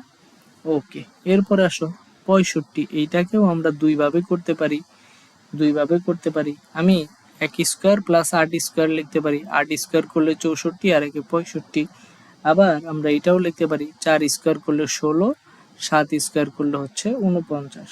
তাহলে 16 আর 49 কত হবে? 16 আর 49 হবে 65। তো এইভাবে আমরা দুইটা সংখ্যার বর্গে প্রকাশ করতে পারি, যে কোনো সংখ্যাকে দুইটা সংখ্যার বর্গে প্রকাশ করতে পারি। ওকে, এরপরে আসো আমরা দেখব ম্যাজিক বর্গ গঠন। হ্যাঁ, ম্যাজিক বর্গ গঠন করে কিভাবে। আচ্ছা, এরপরের টপিক হচ্ছে আমাদের ম্যাজিক বর্গ গঠন। হ্যাঁ, ম্যাজিক বর্গ গঠন। তো আমরা ম্যাজিক বর্গ শিখব। আচ্ছা, তো চলো ম্যাজিক বর্গ কিভাবে করে। ওকে, তো ম্যাজিক বর্গের ক্ষেত্রে আমাদের বইয়ে এখানে 3 ক্রমের ম্যাজিক বর্গ আছে এবং 4 ক্রমের ম্যাজিক বর্গ আছে। আচ্ছা, তো 3 ক্রমের যে ম্যাজিক বর্গ আছে, 3 ক্রম বলতে কি বোঝায়?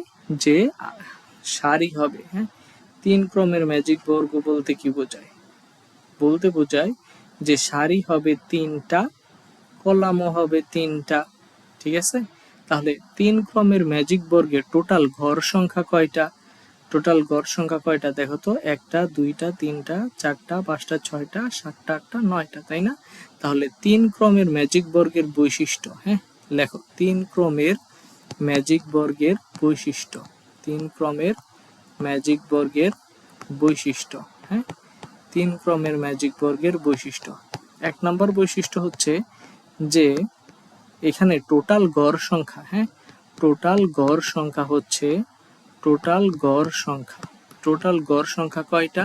টোটাল গড় সংখ্যা হচ্ছে 9টা। হ্যাঁ, টোটাল গড় সংখ্যা হচ্ছে 9টা। আচ্ছা, এবার 3 বর্গের ম্যাজিক বর্গের 3 ক্রমের যে ম্যাজিক বর্গ আছে, এখানে আমি যদি বলি নিয়মটা কি। হ্যাঁ, নিয়মটা কি? নিয়মটা হচ্ছে কেন্দ্রের যে ছোট ঘর আছে, এই কেন্দ্রের ছোট ঘরে 5 সংখ্যা বসবে। তাহলে লেখো 2 নাম্বার পয়েন্ট, কেন্দ্রের ছোট ঘরে 5 বসবে। কেন্দ্রের ছোট ঘরে সংখ্যাটা হবে 5। আচ্ছা, আরেকটা হচ্ছে 3 ক্রমের ম্যাজিক বর্গে ম্যাজিক সংখ্যা কত? ম্যাজিক সংখ্যা হচ্ছে 15। আচ্ছা, ম্যাজিক সংখ্যা বলতে কি বোঝায়? যে তুমি এইখানে এমন একটা সংখ্যা বসাবা, এইখানে এমন একটা সংখ্যা বসাবা যেন তাদের যোগফল করলে 15 আসে। আবার এই পাশে একটা সংখ্যা বসালা, এইখানে একটা সংখ্যা বসালে এদের যোগফলও 15 আসতে হবে। আবার নিচে যে দুইটা সংখ্যা বসাবা, এদের যোগফল আসবে 15। আবার এইখানে যে সংখ্যা বসাবা তাদের যোগফলও 15 আসতে হবে। এইখানে যে সংখ্যা বসাবা এইটার যোগফলও 15 আসতে হবে। আবার যদি তুমি কোনাকুনিও যোগ করো তাও 15 আসতে হবে। কোনাকুনি যোগ করলেও 15 আসতে হবে। ঠিক আছে? তো 3 ক্রমের ম্যাজিক বর্গে ম্যাজিক সংখ্যা কত? 3 নম্বর বৈশিষ্ট্য হচ্ছে 3 ক্রমের ম্যাজিক বর্গে ম্যাজিক সংখ্যা হচ্ছে 3 ক্রমের ম্যাজিক বর্গে ম্যাজিক সংখ্যা হচ্ছে 15। আচ্ছা, এরপরে আসো রুলসটা কি? 3 ক্রমের ম্যাজিক বর্গের রুলসটা কি? হ্যাঁ, 3 ক্রমের ম্যাজিক বর্গ। 3 ক্রমের ম্যাজিক বর্গ। আচ্ছা, রুলসটা কি? রুলসটা হচ্ছে যদি রুলসটা বলি, রুলসটা হচ্ছে তুমি একটা বর্গ নিবা। হ্যাঁ, আচ্ছা একটু ছোট করে আঁকি। তো ধরো রুলসটা হচ্ছে তুমি একটা বর্গ নিবে। ফার্স্টে হচ্ছে বর্গ নিবা। বর্গ নেওয়ার পরে 3টা ঘর আঁকাবা, 3টা কলাম আঁকাবে, 3টা রো। ঠিক আছে? আচ্ছা, এবার তুমি এই বর্গের মধ্যে 1 থেকে 5 পর্যন্ত লেখা শুরু করবে। তাহলে 1 2 3 4 5 6, সরি 1 থেকে 9 পর্যন্ত লেখা শুরু করবে। 7 8 9। আচ্ছা, তো আমি 9 পর্যন্ত লিখছি। 2 নাম্বার স্টেপ হচ্ছে কেন্দ্রের ছোট ঘরে কে থাকবে? 5 আছে, তাই না? কেন্দ্রে কত আছে? 5। তো 5 5-এর জায়গায় থাকবে। 5 5-এর জায়গায় থাকবে, বাকি সবাইকে চেঞ্জ করতে হবে। আচ্ছা, তাহলে দেখো কি করব? 5 5-এর মতোই থাকবে। এবার এবার আমরা কি করব? এবার আমাদের কাজ হচ্ছে এই যে এখানে আছে, হ্যাঁ 2 4 6 8, তো আমরা জোড় সংখ্যাগুলো লিখে ফেলবো।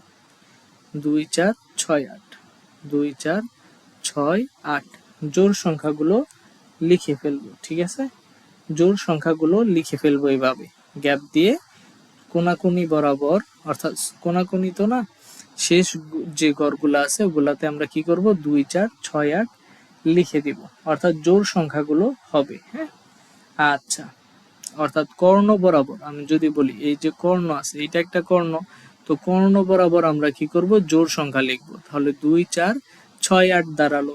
এরপরে আমরা মিলাবো, দেখো 4 আর 2 আছে, 4 আর 2 এ কত 6 না, 4 আর 2 এ হচ্ছে 6। তাহলে 4 আর 2 এ যদি 6 হয় কত দিলে 15 হবে, 9 দিলে 15 হবে। আচ্ছা, এবার দেখো 6 আর 2 আছে 8, তাহলে 7 দিলে 15 হবে। এরপরে দেখো 6 আছে 8 আছে, 8 6 14, 1 দিলে 15 হবে। 8 আর 4 আছে 12, 3 দিলে 15 হবে। এবার যদি তুমি করো, দেখো কোনাকুনি যদি করো 8 5 13, 13 আর 2 হচ্ছে 15, তাই না? 8 5 13, 13 আর 2 হচ্ছে 15। একইভাবে 7 আর 2 9, 9 আর 6 হচ্ছে 15। আবার 6 আর 1 7, 8 7 15। আচ্ছা, 8 আর 3 11, 11 4 15, তাই না? 9 আর 5 14, 14 আর 1 হচ্ছে 15।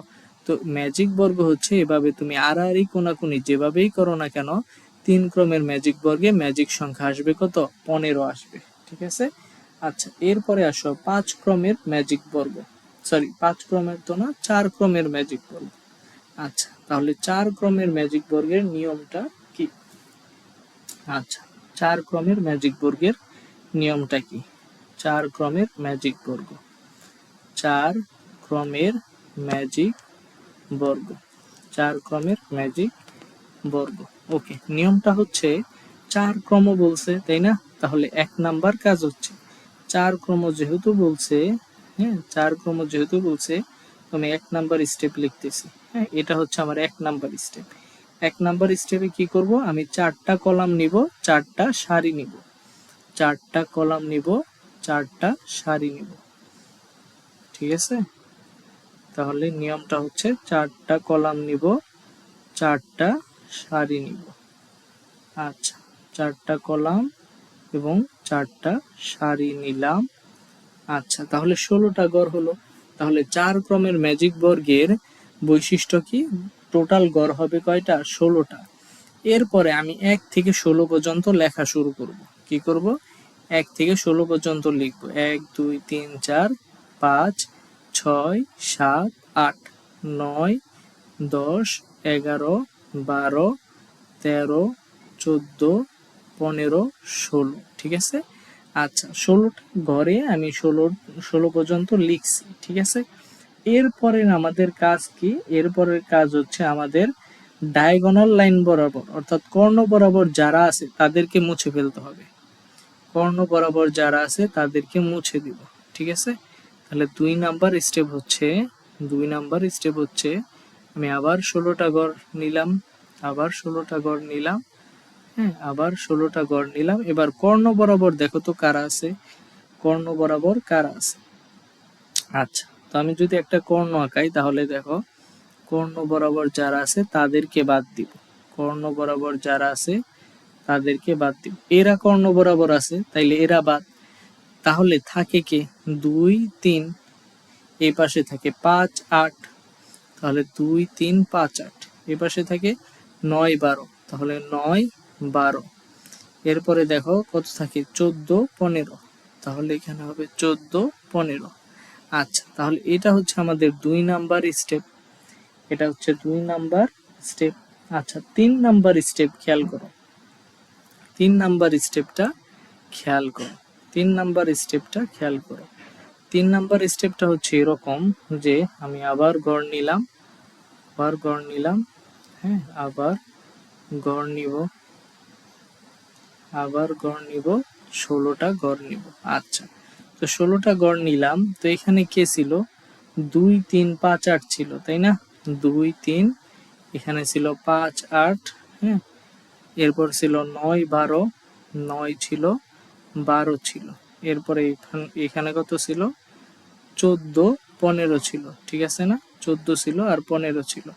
আচ্ছা, তো এবার ডায়াগোনাল লাইনে, ডায়াগোনাল লাইনটা খেয়াল করো তো, ডায়াগোনাল যে লাইনটা আছে এইখানে কত আছে, 6 আছে, এখানে কত আছে, 11 আছে, 6 আছে আর 11 আছে, তাই না?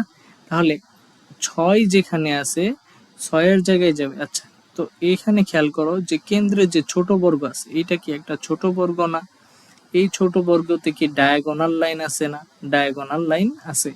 তাহলে এই ডায়াগোনাল লাইন বরাবর দেখো তো, এই যে এটা হচ্ছে সেই ছোট বর্গ, এই ছোট বর্গের মধ্যে 6 জায়গায় আসবে 11, 11 জায়গায় যাবে 6, অর্থাৎ কর্ণ বরাবর এক্সচেঞ্জ হবে। তাহলে 6 জায়গায় কে যাবে, 6 জায়গায় আসবে 11। হ্যাঁ, যেখানে 6 ছিল, যেখানে 6 ছিল সেইখানে আসবে 11, 11 জায়গায় আসবে 6।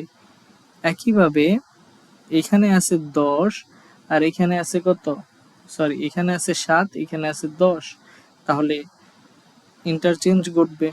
হ্যাঁ, চেঞ্জেস হবে, চেঞ্জেস হবে। তাহলে যেখানে ছিল 7 সেখানে হবে কত, 10 হবে। যেখানে 7 ছিল সেখানে 10, যেখানে 10 ছিল সেখানে হবে 7।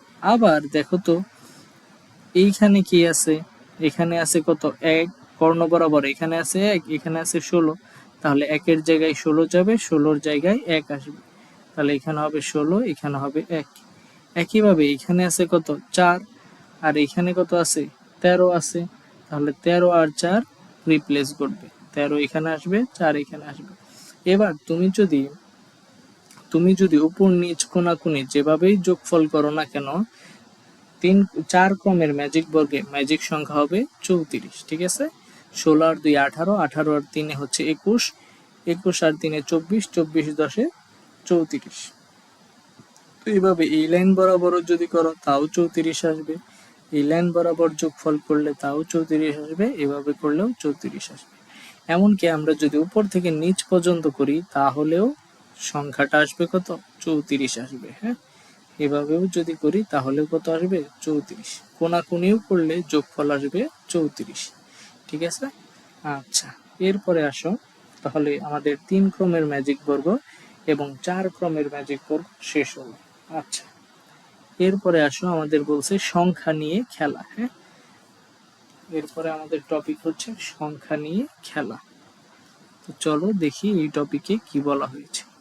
তো টপিকটার নাম হচ্ছে সংখ্যা নিয়ে খেলা, সংখ্যা নিয়ে খেলা। ওকে, আচ্ছা, সংখ্যা নিয়ে খেলা। তো প্রথম 1 নম্বরে বলছে 2 অঙ্কের যে কোনো সংখ্যা নাও। 1 নম্বরে বলছে 2 অঙ্কের যে কোনো সংখ্যা নিব। হ্যাঁ, তাহলে 1 নম্বরের স্টেপ হচ্ছে 2 অঙ্কের যে কোনো সংখ্যা নিতে হবে। তাহলে আমি স্টেপ লিখতেছি, 2 অঙ্কের যে কোনো সংখ্যা নেই, 2 অঙ্কের যে কোনো 2 অঙ্কের যে কোনো সংখ্যা নিলাম, 2 অঙ্কের যে কোনো সংখ্যা নেই। আচ্ছা, 2 অঙ্কের যে কোনো সংখ্যা নিলাম। তো ফর এক্সাম্পল ধরো আমি 2 অঙ্কের একটা সংখ্যা নিছি 12। হ্যাঁ, 12 নিছি। এরপরে বলছে সংখ্যার অঙ্ক দুইটির স্থান বদল করো। সংখ্যার অঙ্ক দুইটির স্থান বদল করতে হবে। তাহলে 2 নাম্বার স্টেপে বলতেছে স্থান বদল করতে হবে, সংখ্যার অঙ্ক দুইটার স্থান বদল করতে হবে, স্থান বদল করতে হবে এবং আগের সংখ্যার সাথে যোগ করতে হবে। স্থান বদল প্লাস আগের সংখ্যা, অর্থাৎ স্থান বদল প্লাস আগের সংখ্যার সাথে কি করতে হবে, যোগ করতে হবে। তাহলে স্থান বদল যদি করি, 12 যদি স্থান বদল করে তাহলে কত হবে, 21 হবে। আর আগের সংখ্যা কত ছিল, 12 ছিল না, 12 ছিল, তাহলে আগের সংখ্যা ছিল 12। তো এই দুইটার যদি যোগ আমি করি তাহলে যোগফল কত আসবে, 2 আর 1 3, আর 2 আর 1 3, 33 আসবে। এরপরে বলতেছে যোগফলকে 11 দ্বারা ভাগ করো। আচ্ছা, এরপরের স্টেপে বলতেছে যোগফলকে 11 দ্বারা ভাগ করতে, যোগফলকে 11 দ্বারা ভাগ, যোগফলকে 11 দ্বারা ভাগ করতে বলছে। আচ্ছা, তো যোগফল আসছে কত, 13। তো 13 কে যদি, সরি যোগফল আসছে কত, 33, তাই না? তো 33 কে যদি আমি 11 দিয়ে ভাগ দেই, হ্যাঁ, তাহলে কত আসে, 3 11 33, আর অর্থাৎ ভাগশেষ কত আসে, 0 আসে। তো আমাদের বলছে ভাগশেষ 0 আসবে, তো আমরা বুঝলাম যে ঘটনা ঠিক আছে। আচ্ছা, 4 নাম্বার স্টেপে বলতেছে তাহলে ভাগশেষ আমাদের 0 আসবে। আচ্ছা, তাহলে সূত্রটা কি দাঁড়ালো? দুই অঙ্কের যে কোনো সংখ্যা নিব, স্থান বদল করব, আগের সংখ্যার সাথে যোগ দিব, যোগফলকে যদি 11 দিয়ে ভাগ করি তাহলে ভাগশেষ আসবে 0।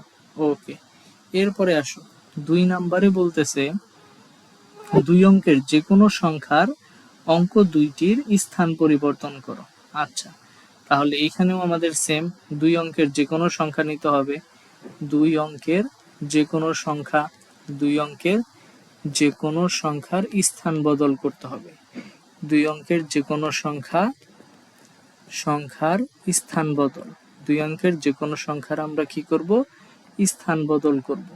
তো ধরো আমি দুই অঙ্কের একটা সংখ্যা নিলাম, হ্যাঁ, এখানেও আমি 12ই নিলাম। এরপরে বলতেছে যে কোনো সংখ্যার স্থান বদল করো। তাহলে স্থান বদল করলে কত হবে? স্থান বদল করি, হ্যাঁ, স্থান বদল যদি আমি করি তাহলে সংখ্যাটা আসে কত? 21 আসে। এরপরে বলতেছে বড় সংখ্যা থেকে ছোটটা বিয়োগ করতে হবে। এরপরে বলতেছে বড় যে সংখ্যাটা আছে, বড় সংখ্যা থেকে ছোট সংখ্যাটা বিয়োগ করতে হবে। হ্যাঁ, 2 নাম্বার স্টেপে বলতেছে বড় যে সংখ্যাটা আছে, বড় সংখ্যা থেকে এবার ছোটটা বিয়োগ করব। বড় সংখ্যা থেকে ছোটটা কি করতে হবে? বিয়োগ করতে হবে। আচ্ছা, বড় সংখ্যা থেকে ছোটটা বিয়োগ করতে হবে। তাহলে দেখো বড় সংখ্যাটা কত? 21। বড় সংখ্যা 21, ছোট সংখ্যা হচ্ছে 12। যদি বিয়োগ করি 11 থেকে 2 গেলে 9, তাহলে থাকে কত? 9 থাকে, তাই না? আচ্ছা, এরপরে বলতেছে বিয়োগ করে বিয়োগ ফলকে 9 দ্বারা ভাগ দিতে বলছে। তাহলে বিয়োগ ফলকে যদি 9 দ্বারা ভাগ দিই, বিয়োগ ফলকে 9 দ্বারা ভাগ, বিয়োগ ফলকে 9 দিয়ে ভাগ, বিয়োগ ফলকে যদি আমি 9 দিয়ে ভাগ দিই তাহলে 9 কে যদি 9 দিয়ে আমি ভাগ দিই তাহলে কি হবে? হ্যাঁ, 9 কে যদি 9 দিয়ে ভাগ দিই, 9 কে 9 দিয়ে ভাগ দিলাম, 9 কে 9, তাই না? আচ্ছা, তাহলে কি আসে? ভাগশেষ 0 আসে। আচ্ছা, তো বলছে ভাগশেষ হবে 0। তাহলে আমরা এটারও সত্যতা যাচাই করতে পারলাম, ভাগশেষ কত আসে? 0 আসে। ওকে, আচ্ছা, নেক্সটে আসো, সংখ্যা নিয়ে খেলা। 3 নাম্বার বলছে 3 অঙ্কের যে কোনো সংখ্যা নিতে হবে। 3 অঙ্কের যে কোনো সংখ্যা নাও, সংখ্যার অঙ্কগুলোকে বিপরীত ক্রমে লেখো। আচ্ছা, তাহলে 1 নম্বরে বলতেছে 3 অঙ্কের যে কোনো সংখ্যা নিতে। তো আমি 3 অঙ্কের যে কোনো সংখ্যা নিব। হ্যাঁ, 1 নাম্বার স্টেপ, 3 অঙ্কের যে কোনো সংখ্যা নাও। 3 অঙ্কের যে কোনো সংখ্যা, আমরা 3 অঙ্কের যে কোনো সংখ্যা নিলাম। তো ধরলাম আমি হচ্ছে 3 অঙ্কের একটা সংখ্যা নিলাম 313। হ্যাঁ, এইটা নিছি। আচ্ছা, এরপর বলতেছে সংখ্যার অঙ্কগুলোকে বিপরীত ক্রমে সাজাও। সংখ্যার অঙ্কগুলোকে বিপরীত ক্রমে সাজাইতে হবে। তাহলে বিপরীত ক্রমে সাজাই, বিপরীত ক্রমে যদি আমি সাজাই, বিপরীত ক্রমে যদি সাজাই তাহলে কি থাকতেছে? 313ই হচ্ছে, তাই না? বিপরীত ক্রমে সাজালে 313ই হচ্ছে। বলছে এবার বড় সংখ্যা থেকে ছোট সংখ্যা বাদ দিতে হবে। বড়টা থেকে ছোটটা বাদ দিতে হবে। হ্যাঁ, 3 অঙ্কের যে কোনো সংখ্যা বড়টা থেকে ছোটটা বাদ দিতে হবে। আচ্ছা, তো আচ্ছা, এখানে দেখো 3 ক্রমের যে কোনো সংখ্যা আমরা নিতে পারি, তবে আমরা হচ্ছে আলাদা আলাদা ডিজিট আমাদের নিতে হবে। হ্যাঁ, আলাদা আলাদা ডিজিট নিতে হবে। তাহলে আমি যদি এটা এইভাবে নেই, আমি 321 নিলাম, 321 নিলাম, 321 নিলাম, বিপরীত ক্রমে যদি সাজাই তাহলে হয় 123। এবার বড়টা থেকে ছোটটা যদি বাদ দিই, ছোটটা বড়টা থেকে ছোটটা বাদ দিতে হবে। বাদ মানে বিয়োগ দিব। তাহলে 321 থেকে যদি 123 বাদ দিই তাহলে কত থাকতেছে? 11 থেকে 3 গেলে থাকে 8, 12 থেকে 3 গেলে থাকে 9, তাই না? 3 থেকে 2 গেলে 1, অর্থাৎ 198। তো এরপরে বলতেছে, হ্যাঁ, এরপরে বলতেছে যে যে বিয়োগফলটা আসে, যে বিয়োগফলটা আসে সেটাকে 99 দিয়ে ভাগ করতে হবে। তাহলে 198 ভাগ হচ্ছে 99। যদি আমরা ভাগ করি তাহলে কত আসে? 198 ভাগ 99, তাহলে কত আসে? 198 ডিভাইডেড বাই 99। আচ্ছা, তাহলে আসে 2। ঠিক আছে, তো আমাদের বলছে যে ভাগশেষ শূন্য আসবে, অর্থাৎ কথাটা সত্য। তাহলে ভাগশেষ কত আসে? শূন্য আসে। ভাগশেষ আসে শূন্য। ঠিক আছে, আচ্ছা, ওকে। এবার আমরা দেখব জ্যামিতিক প্যাটার্ন। হ্যাঁ, আমরা দেখব জ্যামিতিক প্যাটার্ন। জ্যামিতিক প্যাটার্ন। আচ্ছা, তো ধরো জ্যামিতিক প্যাটার্ন দেখবো, তাই না?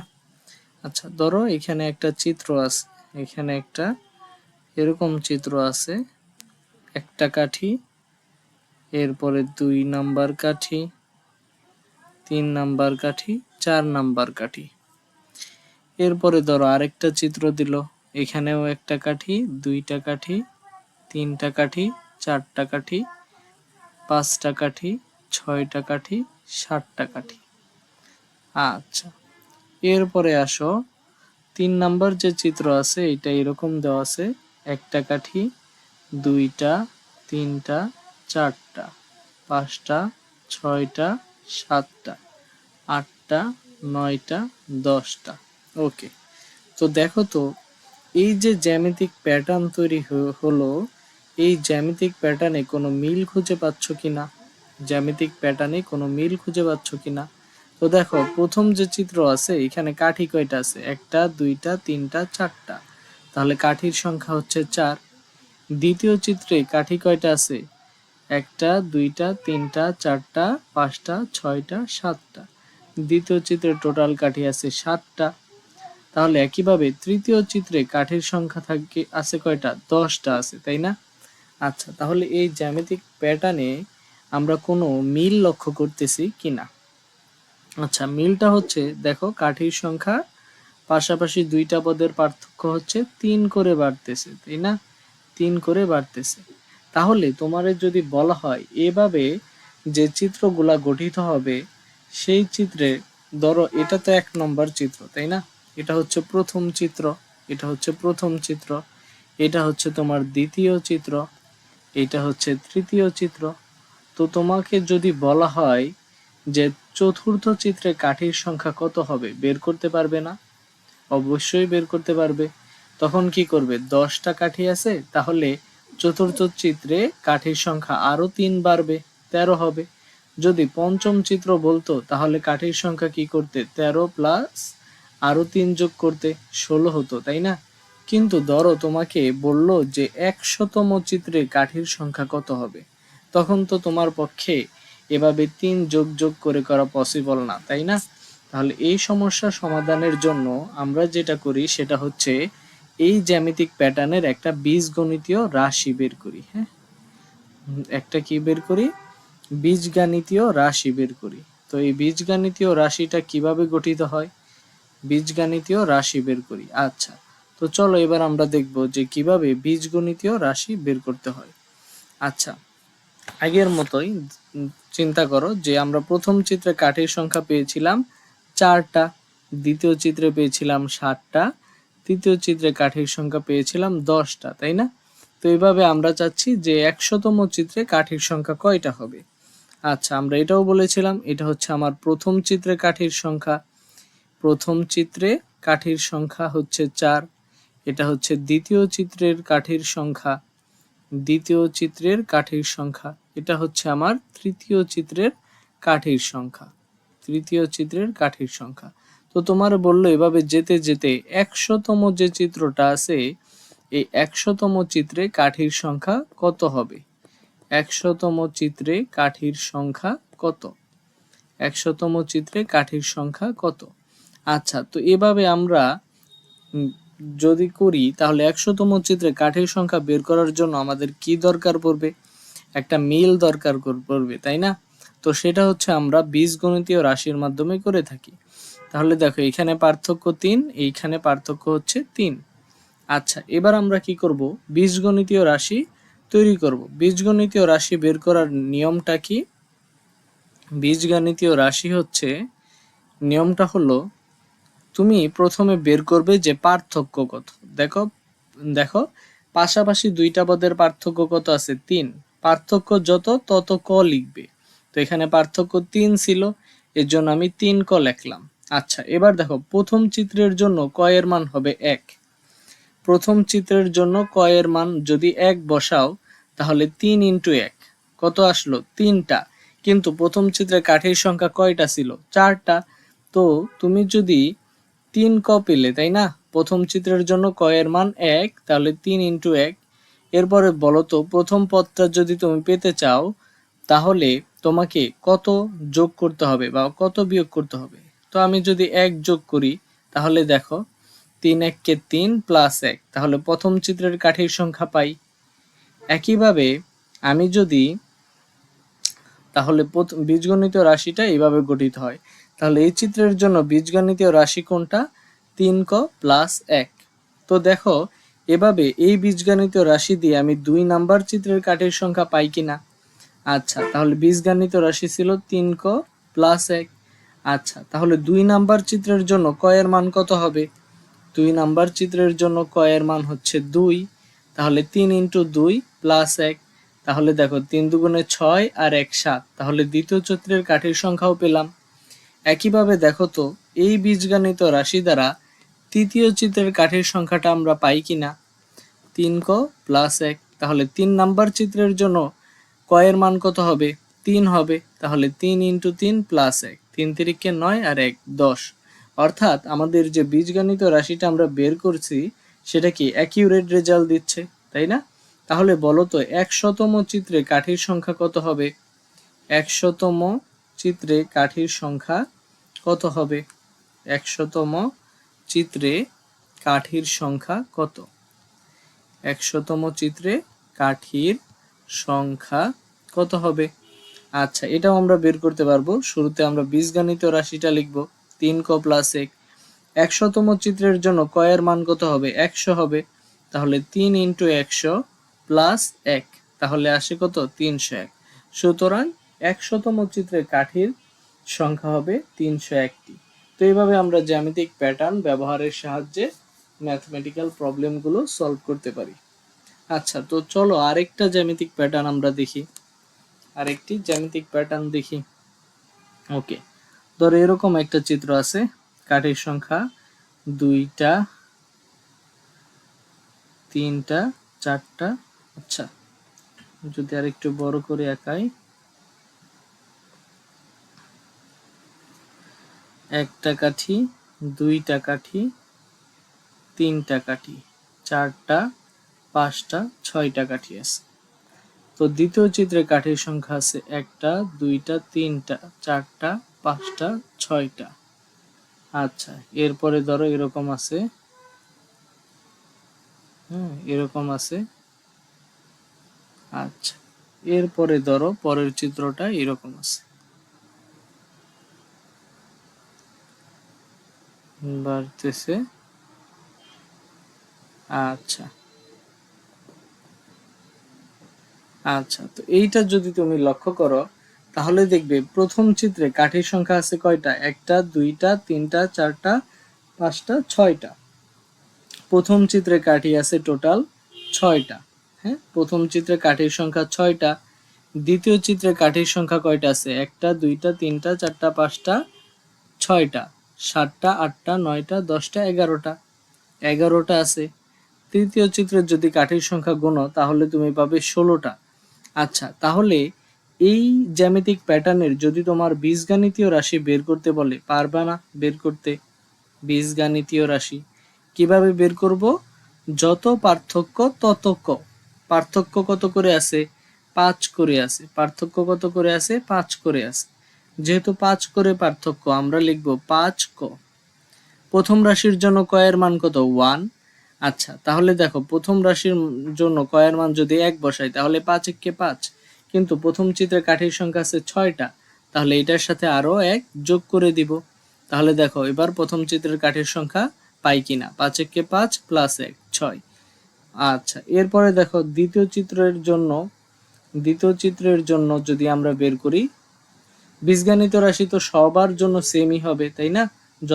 যতগুলা চিত্র আছে সবার জন্য বীজগণিতীয় রাশির কোনো চেঞ্জ হবে না, চেঞ্জ হবে হচ্ছে ক এর মানের। তো 2 নাম্বার চিত্রের জন্য ক এর মান কত হবে? 2 হবে, তাহলে 5 ইন্টু 2 প্লাস 1, 10 প্লাস 1 কত 11। আচ্ছা, এরপরে তৃতীয় চিত্রের জন্য যদি আমরা বের করে দেখি আমাদের বীজগাণিতীয় রাশি নির্ণয়টা ঠিক আছে কিনা। তাহলে 3 নাম্বার চিত্রের জন্য কয়ের মান কত হতো, 3 হতো। তাহলে 5 ইন্টু 3 যোগ 1, 15 আর 1 16। অর্থাৎ আমরা যে বীজগাণিতীয় রাশিটা বের করেছি সেটা ঠিক আছে। তো এবার যদি তোমাকে বলতো যে চতুর্থ চিত্র তো আমরা তৈরি করি নাই, তাই না? কিন্তু চতুর্থ চিত্রে কয়টা কাঠি লাগবে, যদি বীজগাণিতীয় রাশির সাহায্যে বের করতে বলতো তাহলে কি আমরা বের করতে পারতাম না? চতুর্থ চিত্রে কাঠির সংখ্যা ধরো এরকম প্রশ্ন করছে, চতুর্থ চিত্রে কাঠির সংখ্যা বীজগাণিতীয় রাশির মাধ্যমে বের করো। চতুর্থ চিত্রে কাঠির সংখ্যা বীজগাণিতীয় রাশির মাধ্যমে বের করো। চতুর্থ চিত্রে কাঠির সংখ্যা বীজগাণিতীয় রাশির মাধ্যমে বের করো। আচ্ছা, তাহলে দেখো আমরা কি জানি বীজগাণিতীয় রাশিটা কি ছিল? বীজগাণিতীয় রাশিটা ছিল যত পার্থক্য তত ক, প্রথম রাশি পাওয়ার জন্য 1 যোগ করতে হয়েছে, তাই না? অর্থাৎ 5 ক প্লাস 1। তাহলে চতুর্থ চিত্রের জন্য ক এর মান কত, 4 প্লাস 1, 4 5 20 আর 1 কত 21। একইভাবে আমাদের যদি 1000তম চিত্রে কাঠির সংখ্যা কত জানতে চাইতো তাহলে ক এর মান কত বসাতাম, 1000 বসিয়ে দিতাম। তাহলে যেটা আনসার আসতো সেটাই হবে 1000তম চিত্রে কাঠির সংখ্যা। ওকে, তো চলো আমরা আরেকটা এক্সাম্পল দেখি। তো ধরো এরকম চিত্র দেয়া আছে, এরকম চিত্র দেওয়া আছে। তাহলে প্রথম চিত্রে কাঠি আছে কয়টা, 7টা কাঠি আছে। দ্বিতীয় চিত্রে ধরো এরকম দেওয়া আছে, তো যদি কাউন্ট করো তাহলে দেখবা দ্বিতীয় চিত্রে 12টা কাঠি আছে। তৃতীয় চিত্রের জন্য যদি কাউন্ট করো,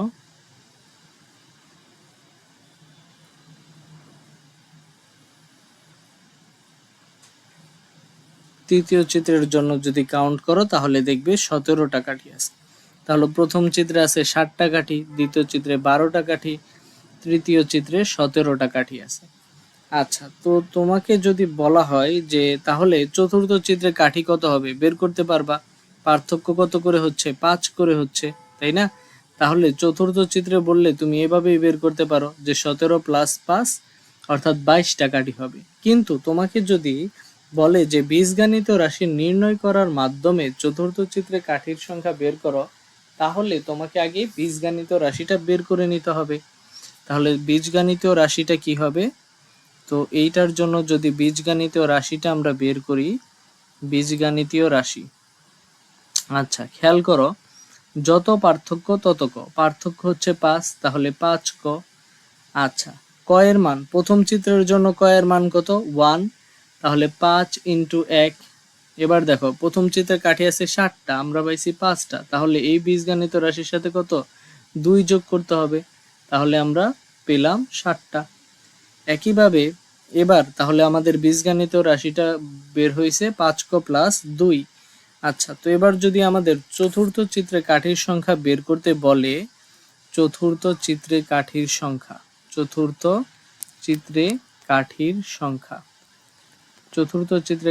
সংখ্যা ইকুয়াল টু আমরা কি লিখবো, আগে বীজগাণিতীয় রাশিটা লিখবো। বীজগাণিত রাশি কি ছিল, 5 ক প্লাস 2। আচ্ছা, চতুর্থ চিত্রের জন্য ক এর মান কত হবে, 4 হবে। তাহলে 5 into 4 plus 2, 4 5 20 plus 2 equal to 22। সুতরাং চতুর্থ চিত্রে কাঠির সংখ্যা হবে 22টা। আচ্ছা, তো ধরো এইভাবে আমরা কি করতে পারি, জ্যামিতিক প্যাটার্নের বীজগাণিত রাশি বের করে কাঠির সংখ্যা বের করতে পারি। তো ধরো এবার উল্টাটা আছে, হ্যাঁ, তোমার এই বীজগাণিতীয় রাশি দেয়া আছে, তোমাকে কততম পদ সেটা বের করতে হবে। হ্যাঁ, তো ধরো আমি একটা ছক করতেছি, ছক না করি এভাবেই দেখাই।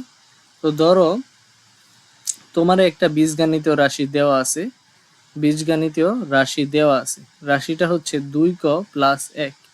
তো তোমারে বললো এই বীজগাণিত রাশি যদি দেওয়া থাকে তাহলে প্রথম চিত্রে কাঠির সংখ্যা কয়টা হবে বা প্রথম পদ কত হবে, 2 ক প্লাস 1 একটা বীজগাণিত রাশি তোমাকে দিছে, তোমারে বলছে প্রথম পদ কত হবে, প্রথম পদ বের করো। দ্বিতীয় পদ বের করতে বলছে, দ্বিতীয় পদ, তৃতীয় পদ বের করতে বললো, তাহলে বের করতে পারবা না। প্রথম পদ, প্রথম পদের জন্য কয়ের মান কত হবে, 1 হবে, তাহলে 2 ইন্টু 1 প্লাস 1 আছে, তাহলে 2 1 কে 2 আর 1 এ কত হয়, 2 1 কে 2 প্লাস 1, তাহলে প্রথম পদটা হচ্ছে 3। দ্বিতীয় পদটা কত হবে, দ্বিতীয় পদের জন্য কয়ের মান কত বসাবো, 2 বসাবো, প্লাস 1 আছে, তাহলে 2 দ্বিগুণে 4 আর 1 এ কত হচ্ছে 5, সুতরাং দ্বিতীয় পদটা হবে 5। দ্বিতীয় পদটা কত হবে, দ্বিতীয় পদ হবে 5, দ্বিতীয় পদ হবে 5। একইভাবে তৃতীয় পদটা কত হবে, তৃতীয় পদের জন্য বীজগাণিতীয় রাশিতে কয়ের মান কত বসাবো, 3 বসাবো, প্লাস 1, 3 দুগুণে 6 আর 1 এ 7। আচ্ছা, এভাবে চতুর্থ পদ, পঞ্চম পদ, এমনকি যদি আমাদের 100তম পদও বের করতে বলে এই বীজগাণিতীয় রাশির, বের করতে পারবো না? অবশ্যই বের করতে পারবো। 100তম রাশি বলছে, তাহলে কয়ের মান বসাবো 100, 100 প্লাস 1, তাহলে 201। ওকে, তো এইভাবে আমরা করতে পারি। আচ্ছা, এরপরে আসো, তো তোমাকে একটা বীজগাণিত রাশি বলল, রাশিটা হচ্ছে 3 ক প্লাস 1, 3 ক প্লাস 1। আচ্ছা, তো এবার যদি তোমাকে এই বীজগাণিত রাশির প্রথম পদ বের করতে বলে, বের করতে পারবা না? প্রথম পদ, প্রথম পদের জন্য কয়ের মান বসাবো 1, যোগ 1 আছে, তাহলে 3, 3 একে 3 আর একে হচ্ছে 4। তো একইভাবে দ্বিতীয় পদ, তৃতীয় পদ বের করার পরে যদি তোমাকে 100তম পদ বলে, বের করতে পারবা না। 100তম পদের জন্য কয়ের মান কত বসিয়ে দিব, 100 প্লাস 1, তাহলে হবে 301। ওকে, এরপরে আসো, তোমাকে আরো একটা বীজগাণিত রাশি বলল, সেটা হচ্ছে কয় স্কয়ার মাইনাস 1, কয় স্কয়ার মাইনাস 1। আচ্ছা, তাহলে এই বীজগাণিত রাশিটা দেয়া আছে, তোমারে বলল প্রথম পদ বের করো। আচ্ছা, প্রথম পদ বের করতে যে কয়ের মান কত বসাবা, 1 বসাবা, তাহলে 1 স্কয়ার মাইনাস 1, তাহলে প্রথম পদ আসে 0। যদি দ্বিতীয় পদ বের করতে বলে, দ্বিতীয় পদ বের করতে বলে, তাহলে কয়ের মান কত বসাবা, 2 বসাবা, 2 স্কয়ার মাইনাস 1, তাহলে 4 থেকে 1 গেলে 3, 4 থেকে 1 গেলে 3। একইভাবে তোমারে যদি 100তম পদ বের করতে বলে বা 10তম পদ বের করতে বলে, 10ম পদ যদি বের করতে বলে, তাহলে কয়ের মান কত বসাবা, 10, 10 স্কয়ার মাইনাস 1, 100 থেকে 1 গেলে থাকে 99। একইভাবে যদি 100তম পদও বলতো, তাহলে কয়ের মান কত বসাতাম, 100, 100 স্কয়ার মাইনাস 1, 100 এর যদি স্কয়ার করো তাহলে আসবে 10,000, 10,000 থেকে যদি 1 বাদ দাও তাহলে থাকে 9,999, 9,999। ওকে, আচ্ছা, এরপরে ধরো তোমারে আরো একটা বীজগাণিতীয় রাশি দেওয়া আছে, বীজগাণিতীয় রাশিটা হচ্ছে 4 ক প্লাস 3, 4 ক প্লাস 3। আচ্ছা, তো এই বীজগাণিত রাশির যদি প্রথম পদ বের করতে বলে, বের করতে পারবা না। প্রথম পদ, প্রথম পদের জন্য কয়ের মান কত বসাবা, 1 বসাবা, তাহলে 4 ইন্টু 1 প্লাস 3, তাহলে আসে 7। একইভাবে এই বীজগাণিত রাশির যদি 100তম পদ বের করতে বলে, তাহলে কয়ের মান কত বসাবো, 100 প্লাস 3, তাহলে আসবে 403। আচ্ছা, তো আশা করি তোমরা বীজগাণিতীয় রাশি নির্ণয় করা শিখতে পেরেছো। জ্যামিতিক প্যাটার্ন যদি দেয়া থাকে, তাহলে কিভাবে বীজগাণিত রাশি বের করতে হয়। আর 2 নম্বর হচ্ছে, যদি বীজগাণিত রাশি দেয়া থাকে, তাহলে পদ নির্ণয় কিভাবে করতে হয়। আশা করি এটা তোমরা শিখতে পেরেছো। তো চলো এবার আমরা পাঠ্য বইয়ের উদাহরণ 4 একটা সৃজনশীল সলভ করব। হ্যাঁ, এই অধ্যায়ের একটি সৃজনশীল সলভ করব, যেটা উদাহরণ 4 হিসেবে আছে। উদাহরণ 4। আচ্ছা আচ্ছা, তো ক নাম্বার ম্যাথটা যদি দেখো, আচ্ছা আগে আমরা উদ্দীপক দেখি। উদ্দীপকটা আছে এরকম, উদ্দীপকটা আছে এরকম,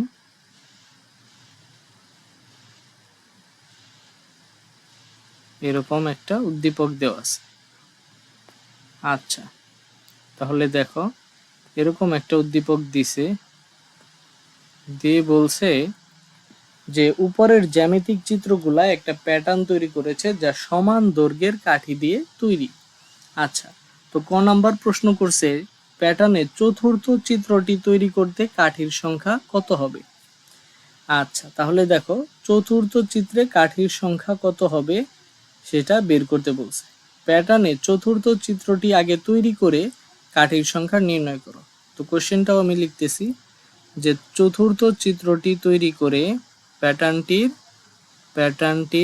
চতুর্থ চিত্র তৈরি করে প্যাটার্নটির চতুর্থ চিত্র তৈরি করে কাঠির সংখ্যা নির্ণয় করো। প্যাটার্নটির চতুর্থ চিত্র তৈরি করে কাঠির সংখ্যা নির্ণয়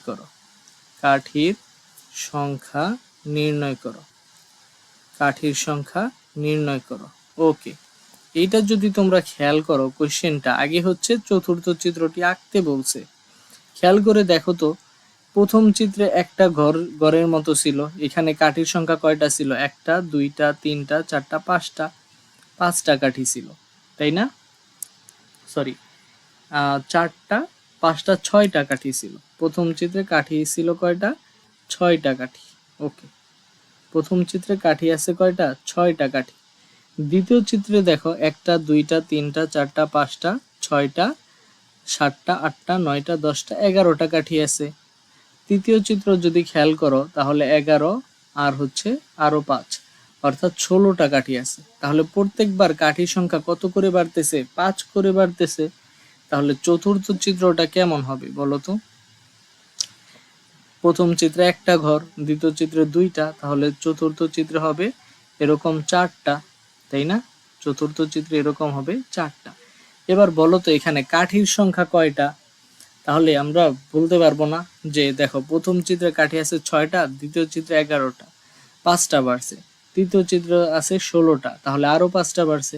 তাহলে চতুর্থ চিত্রে কাঠি কত হবে? 16 + 5 অর্থাৎ 21টি। তাহলে আমরা লিখব যে চতুর্থ চিত্রে কাঠির সংখ্যা হবে 21টি। আচ্ছা, এরপরে আসো খ নাম্বার প্রশ্নে বলছে প্যাটার্নটি কোন বীজগণিত রাশিকে সমর্থন করে। খ নাম্বারে বলছে প্যাটার্নটি কোন বীজগণিতীয় রাশি সমর্থন করে। আচ্ছা, খ নম্বর প্রশ্ন প্যাটার্নটি কোন বীজগণিতীয় রাশি প্যাটার্নটি কোন বীজগণিতীয় রাশি প্যাটার্নটি কোন বীজগণিতীয় রাশি সমর্থন করে।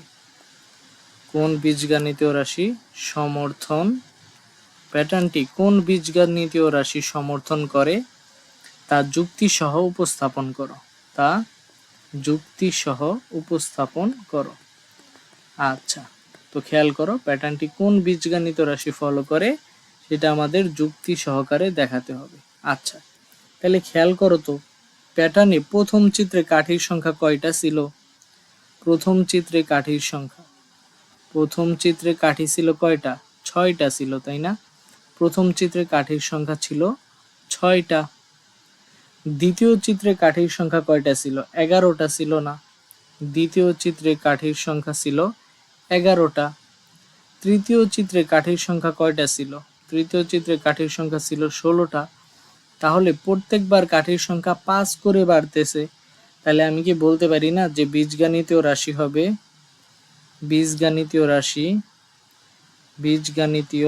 রাশি হবে যত পার্থক্য তত ক। তাহলে কত হচ্ছে? 5 ক, তাই না? 5 ক। এবার দেখো প্রথম চিত্রের জন্য ক এর মান কত হবে? ক এর মান হচ্ছে 1, তাহলে 5 × 1 5টা, কিন্তু প্রথম চিত্রে কাঠি আছে 6টা, তাহলে এটার সাথে আরো 1 যোগ করব, তাহলে দাঁড়াচ্ছে কয়টা? 6টা। তাহলে বীজগণিত রাশি কোনটা হবে? 5 ক + 1। তো এটা কিভাবে সাজিয়ে লিখব? আমরা এইভাবে লিখব যে প্রথম চিত্রে কাঠির সংখ্যা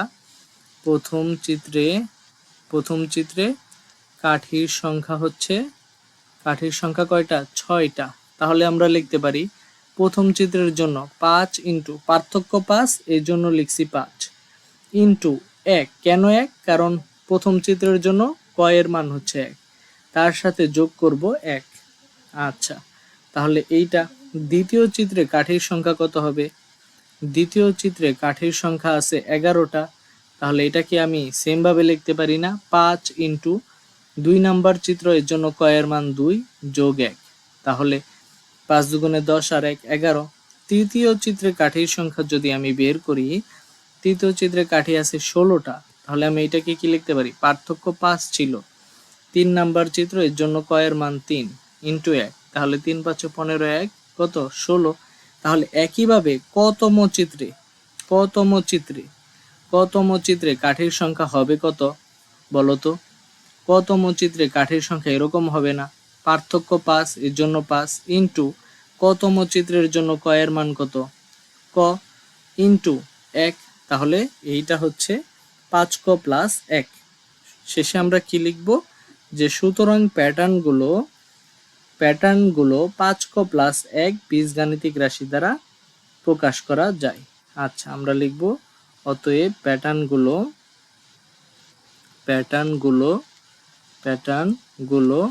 5 ক প্লাস 1 এই বীজগাণিতীয় রাশিকে সমর্থন করে। এই বীজগাণিতীয় রাশিকে সমর্থন করে। আশা করি ম্যাথটা তোমরা বুঝতে পেরেছো। আচ্ছা, গ নম্বরে দেখো কি প্রশ্ন করছে। গ নম্বরে বলছে প্যাটার্নটির প্রথম 50টি চিত্র তৈরি করতে মোট কতটি কাঠির দরকার হবে তা বের করো। আচ্ছা, প্রশ্নটা খেয়াল করো, বলছে প্যাটার্নটির প্রথম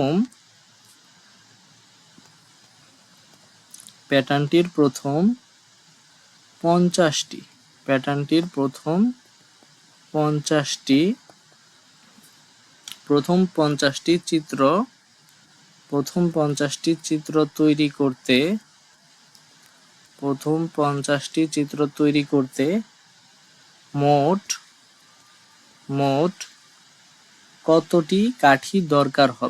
মোট কতটি কাঠি দরকার হবে তা নির্ণয় করো।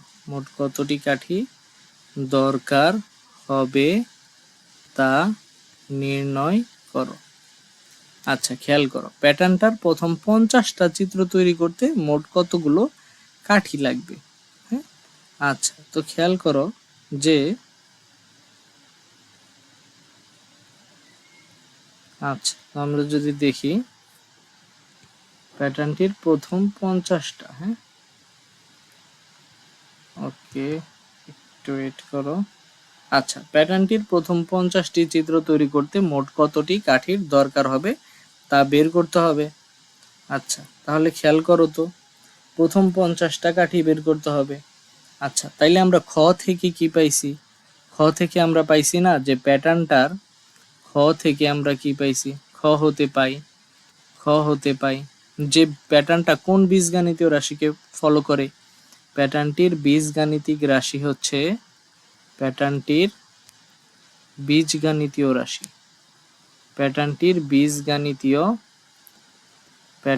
বীজগাণিতীয় রাশি হচ্ছে 5 ক প্লাস 1, তাই না, 5 ক প্লাস 1। তাহলে 50টা চিত্র যখন তৈরি করবা, তাহলে 50তম প্যাটার্নে কয়টা কাঠি লাগবে এটা আমরা বের করতে পারি না, যে 50তম চিত্রে কাঠির সংখ্যা 50তম চিত্রে কয়টা কাঠি লাগবে, 5 ক প্লাস 1 সংখ্যক কাঠি লাগবে না। এবার ক এর মান কত, 50তম চিত্রে বলছে, তাহলে ক এর মান হবে কত, 5 ইন্টু 50 যোগ 1, তাহলে 5 5 কত 25, 250 প্লাস 1 251। সুতরাং 50তম চিত্রে মোট কাঠি লাগবে 251টা। আচ্ছা, 251টা কাঠি লাগবে। এবার আসো তো, আমাদের বলছে যে মোট কাঠি কয়টা লাগবে, তাই না, মোট কাঠি কয়টা লাগবে, 50টা চিত্র তৈরি করতে মোট কয়টা কাঠি লাগবে। তাহলে দেখো তো, প্যাটার্নগুলোর সংখ্যাগুলোর সমষ্টি যদি আমরা বের করি, প্যাটার্নটির সংখ্যাগুলোর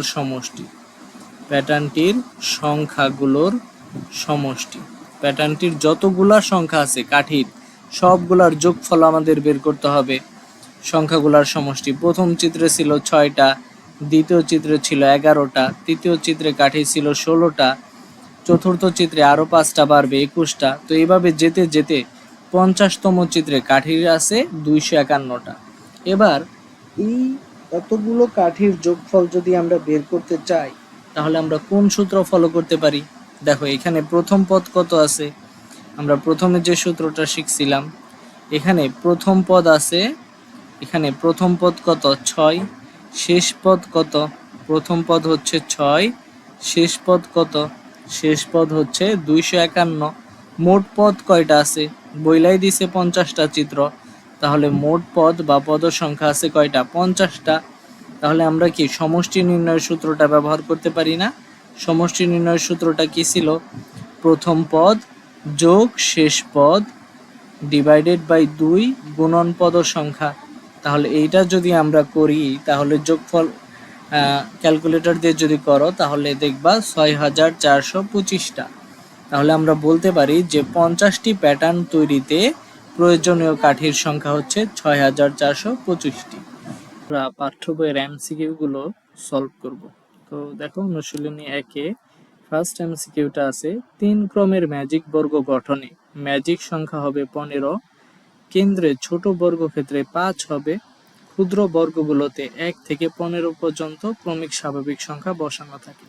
তো আমরা জানি যে 3 ক্রমের ম্যাজিক বর্গে 1 থেকে 15 পর্যন্ত ক্রমিক সংখ্যাগুলো বসানো থাকে না, 1 থেকে 9 পর্যন্ত ক্রমিক স্বাভাবিক সংখ্যাগুলো বসানো থাকে।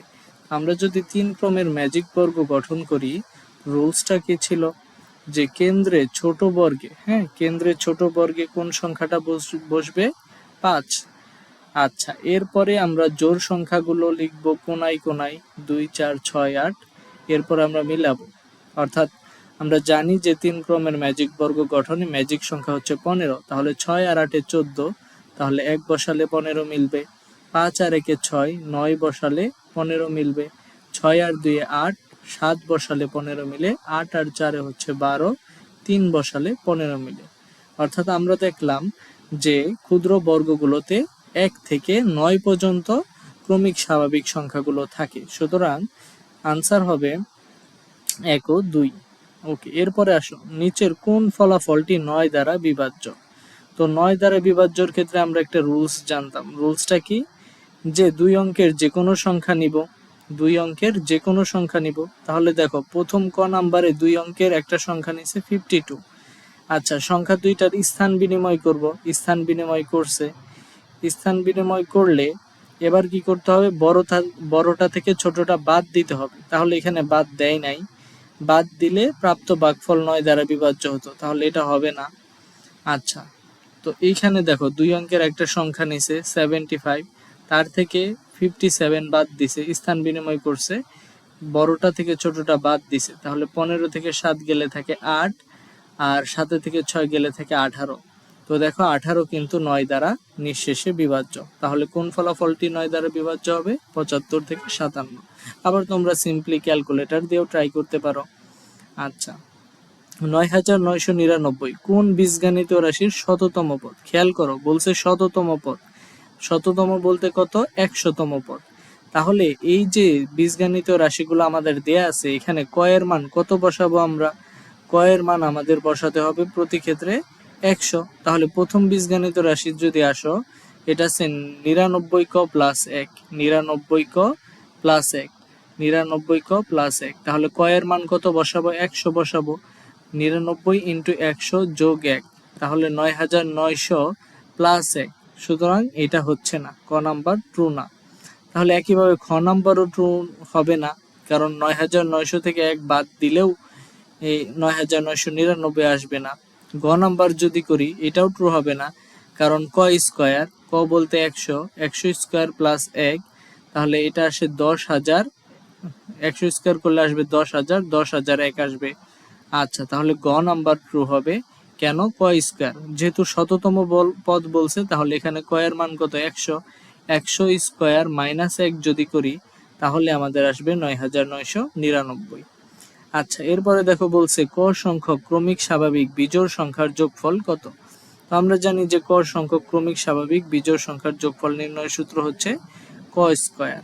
ওকে, এরপরে আসো, বলছে 1 থেকে 100 এর মধ্যে কতটি সংখ্যাকে দুইটি স্বাভাবিক সংখ্যার বর্গের যোগফল আকারে প্রকাশ করা যায়। তো আমরা দেখে এসেছি থিওরি ক্লাসে, একটু আগেই দেখে এসেছি যে 35টা সংখ্যাকে আমাদের কি করা যায়, দুইটা বর্গের যোগফল হিসেবে প্রকাশ করা যায়। আচ্ছা, এরপরে দেখো বলছে 6 ও 7 নং প্রশ্নের উত্তর দাও। উদ্দীপকের আলোকে 6 ও 7 নং প্রশ্নের আনসার দিতে হবে। একটা ম্যাজিক বর্গ দেওয়া আছে, বলছে ক চিহ্নিত স্থানে উপযুক্ত সংখ্যাটি বসাও। আচ্ছা, তো এইভাবে যদি দেয়া থাকে তাহলে দেখো ম্যাজিক বর্গ মানে কি, উপরে নিচে কোনাকুনি বা পাশাপাশি যোগফল করলে একই সংখ্যা আসবে। তাহলে আমরা যে কোনো একটা লাইন যোগ করে দেখব, যোগ যদি করি তাহলে আমরা ম্যাজিক সংখ্যাটা পেয়ে যাব। তাহলে খেয়াল করো তো এখানে ম্যাজিক সংখ্যাটা কত আসে। তো আমি প্রথম লাইনটা করে দেখি। যে কোনো একটা লাইন নিবা, ধরো আমি এই লাইনটা নিলাম, 16 + 11, 16, 11 আর হচ্ছে 18, যদি যোগ করি 8 × 6 = 14, 14 আর 1 = 15, 5 হাতে থাকে 1, তাহলে এখানে হচ্ছে 45। সুতরাং সংখ্যাটা হবে, ম্যাজিক সংখ্যাটা কত, 45, ম্যাজিক সংখ্যা 45। তো আমাদের বলছে ক চিহ্নিত স্থান উপযুক্ত সংখ্যা বসাতে। তো আমরা দেখে এসেছি, আমরা দেখলাম যে ম্যাজিক সংখ্যা হবে 45। তাহলে এখানে আছে 19, এখানে আছে 11, তাহলে 19 আর 11 যদি আমরা যোগ করি তাহলে কত হয়, 30 আসে। ম্যাজিক সংখ্যা যেহেতু 45, তাহলে এই দুইটার যদি আমি 30 বাদ দিয়ে দেই তাহলে থাকে কত, 15 থাকে। সুতরাং ক চিহ্নিত স্থানে যদি আমি 15 বসাই তাহলেই তো 45 মিলবে। সুতরাং আমার উপযুক্ত সংখ্যাটি হবে 15। আচ্ছা, 7 নম্বর কোশ্চেন দেখো, ম্যাজিক বর্গটির ম্যাজিক সংখ্যা কত। তো আমরা আগেই বের করে ফেলছি, ম্যাজিক সংখ্যা হবে 45। আচ্ছা, এরপরে দেখো বলছে কি, প্রথম তিনটা বিজোড় স্বাভাবিক সংখ্যার যোগফল একটি। তো আমরা প্রথম তিনটা বিজোড় স্বাভাবিক সংখ্যা কি, 1, 3, 5। আচ্ছা, যদি যোগ করি তাহলে আসে কত, 9। 9 একটা পূর্ণবর্গ সংখ্যা, তাই না, কারণ 3 স্কয়ার করলে 9 আসে। আচ্ছা, বিজোড় সংখ্যা কিনা, হ্যাঁ 9 বিজোড় সংখ্যা। 9 কি মৌলিক সংখ্যা, না 9 মৌলিক সংখ্যা না, কারণ আমরা 9কে ভাঙিয়ে লিখতে পারি 1 × 3 × 3, তাই না। সুতরাং আনসার হবে ক 1 ও 2। আচ্ছা, 9 নম্বরে আসো, বলছে তালিকার পাশাপাশি দুইটা পদের পার্থক্য বের করতে হবে এবং পরবর্তী দুইটা সংখ্যা বের করতে হবে। 9 ক তে দেখো কি বলা আছে, 7, 12, 17, 22 আর হচ্ছে 27, এরপরে চলতেই আছে। তাহলে দেখো তালিকার পাশাপাশি দুইটা পদের পার্থক্য কত করে, 5 করে। তাহলে পরবর্তী দুইটা সংখ্যা কি হবে, 27 + 5 অর্থাৎ 32, আবার 32 + 5 = 37। সুতরাং পরবর্তী দুইটা সংখ্যা হবে 32 এবং 37। ওকে, নেক্সটে আসো, কি বলছে।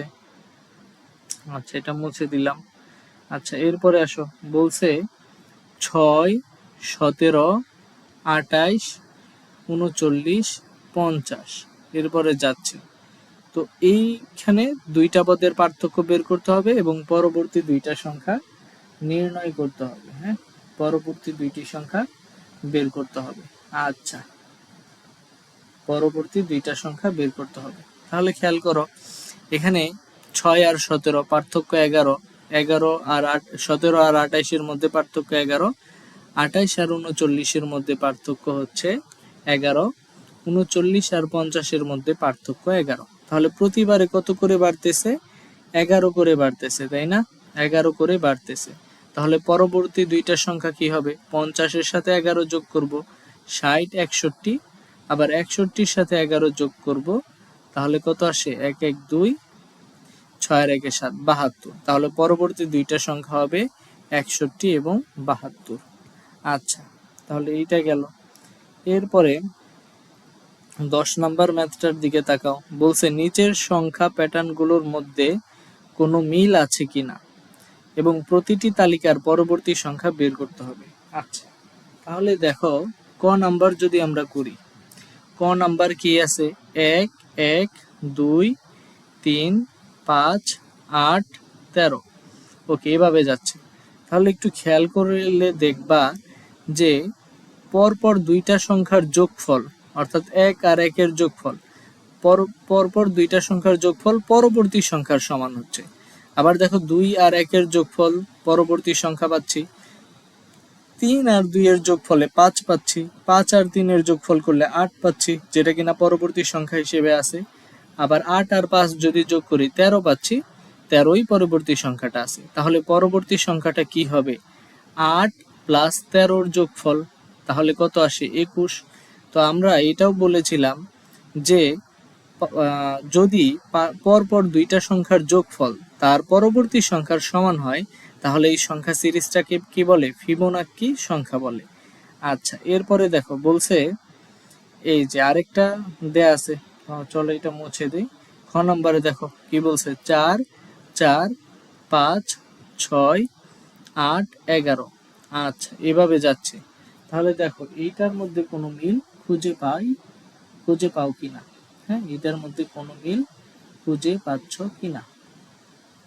ওকে, ক্ষয় বর্ণিত যে সংখ্যা প্যাটার্নটা সেটা হচ্ছে 4 4 5 6 8 11, তাই না?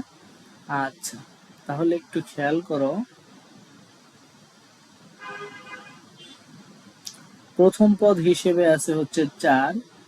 হ্যাঁ, প্রথম পদ হচ্ছে 4, দ্বিতীয় পদও আছে 4, দ্বিতীয় পদও 4 আছে, তৃতীয় পদ যেটা আছে, তৃতীয় পদ আছে 5, তৃতীয় পদ আছে 5, চতুর্থ পদ আছে হচ্ছে 6, পঞ্চম পদ হচ্ছে 8, ষষ্ঠ পদ 11। আচ্ছা,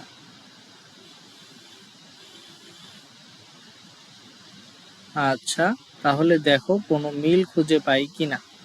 আচ্ছা, তাহলে খেয়াল করে দেখো, বলছে নিচের সংখ্যা প্যাটার্নগুলোর মধ্যে কোনো মিল আছে কিনা এবং প্রতিটি তালিকার পরবর্তী সংখ্যা নির্ণয় করো। তো আমাদের মূলত বলছিল এই দুইটা প্যাটার্নের মধ্যে কোনো মিল আছে কিনা।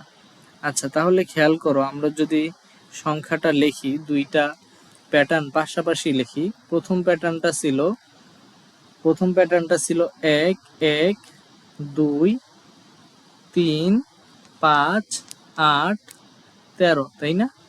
আচ্ছা, আর খ নাম্বার প্যাটার্ন তো আমাদের মূলত বলছে দুইটা প্যাটার্নের মধ্যে মিল আছে কিনা। আচ্ছা, দ্বিতীয় প্যাটার্নটা হচ্ছে 4 4 5 6 8 11, তাই না? আচ্ছা, তাহলে খেয়াল করলে দেখবা কয় বর্ণিত যে সংখ্যা প্যাটার্নটা সেটার মধ্যে আর ক্ষয় বর্ণিত প্যাটার্ন যেটা, তাহলে ক্ষয় বর্ণিত যে প্যাটার্নটা এটার প্রথম পদ কত? প্রথম পদ হচ্ছে 4, প্রথম পদ হচ্ছে 4, তাই না? প্রথম পদ 4। আর কয় বর্ণিত যে সংখ্যা প্যাটার্নটা সেইটার প্রথম পদ কত? 1। তাইলে দেখো, আমি যদি কয় বর্ণিত সংখ্যা প্যাটার্নটার প্রথম পদ 1 তার সাথে 3 যোগ করি, তাহলে কি পাচ্ছি? ক্ষয় বর্ণিত প্যাটার্নটার প্রথম সংখ্যাটা পাচ্ছি। আবার দেখো, আমি যদি দ্বিতীয় পদের কথা চিন্তা করি, ক্ষয় বর্ণিত যে প্যাটার্নটা আছে এটার দ্বিতীয় পদ আবার 4 আছে। আচ্ছা, আর এইখানেও দেখো প্রথম পদ কত আছে? 1 আছে। তাহলে 1 প্লাস 3 যদি যোগ করি, আবারও আমি কি পাচ্ছি? ক্ষয় বর্ণিত সংখ্যা প্যাটার্নটির দ্বিতীয় পদ পাচ্ছি। আবার ক্ষয় বর্ণিত প্যাটার্নটার তৃতীয় পদ কত আছে? 5 আছে, তাই না? 5 আছে। আচ্ছা, আর কয় বর্ণিত যে সংখ্যা প্যাটার্নটা আছে এটার দ্বিতীয় পদ কত আছে? 2 আছে। তাহলে এবার 2 এর সাথে যদি আমি 3 যোগ করি, তাহলে আমি ক্ষয় বর্ণিত প্যাটার্নটার তৃতীয় পদ পাচ্ছি। একইভাবে আমি যদি ক্ষয় বর্ণিত প্যাটার্নটার চতুর্থ পদটাকে খেয়াল করি, চতুর্থ পদ আছে কত? 6, তাহলে 6, তাই না?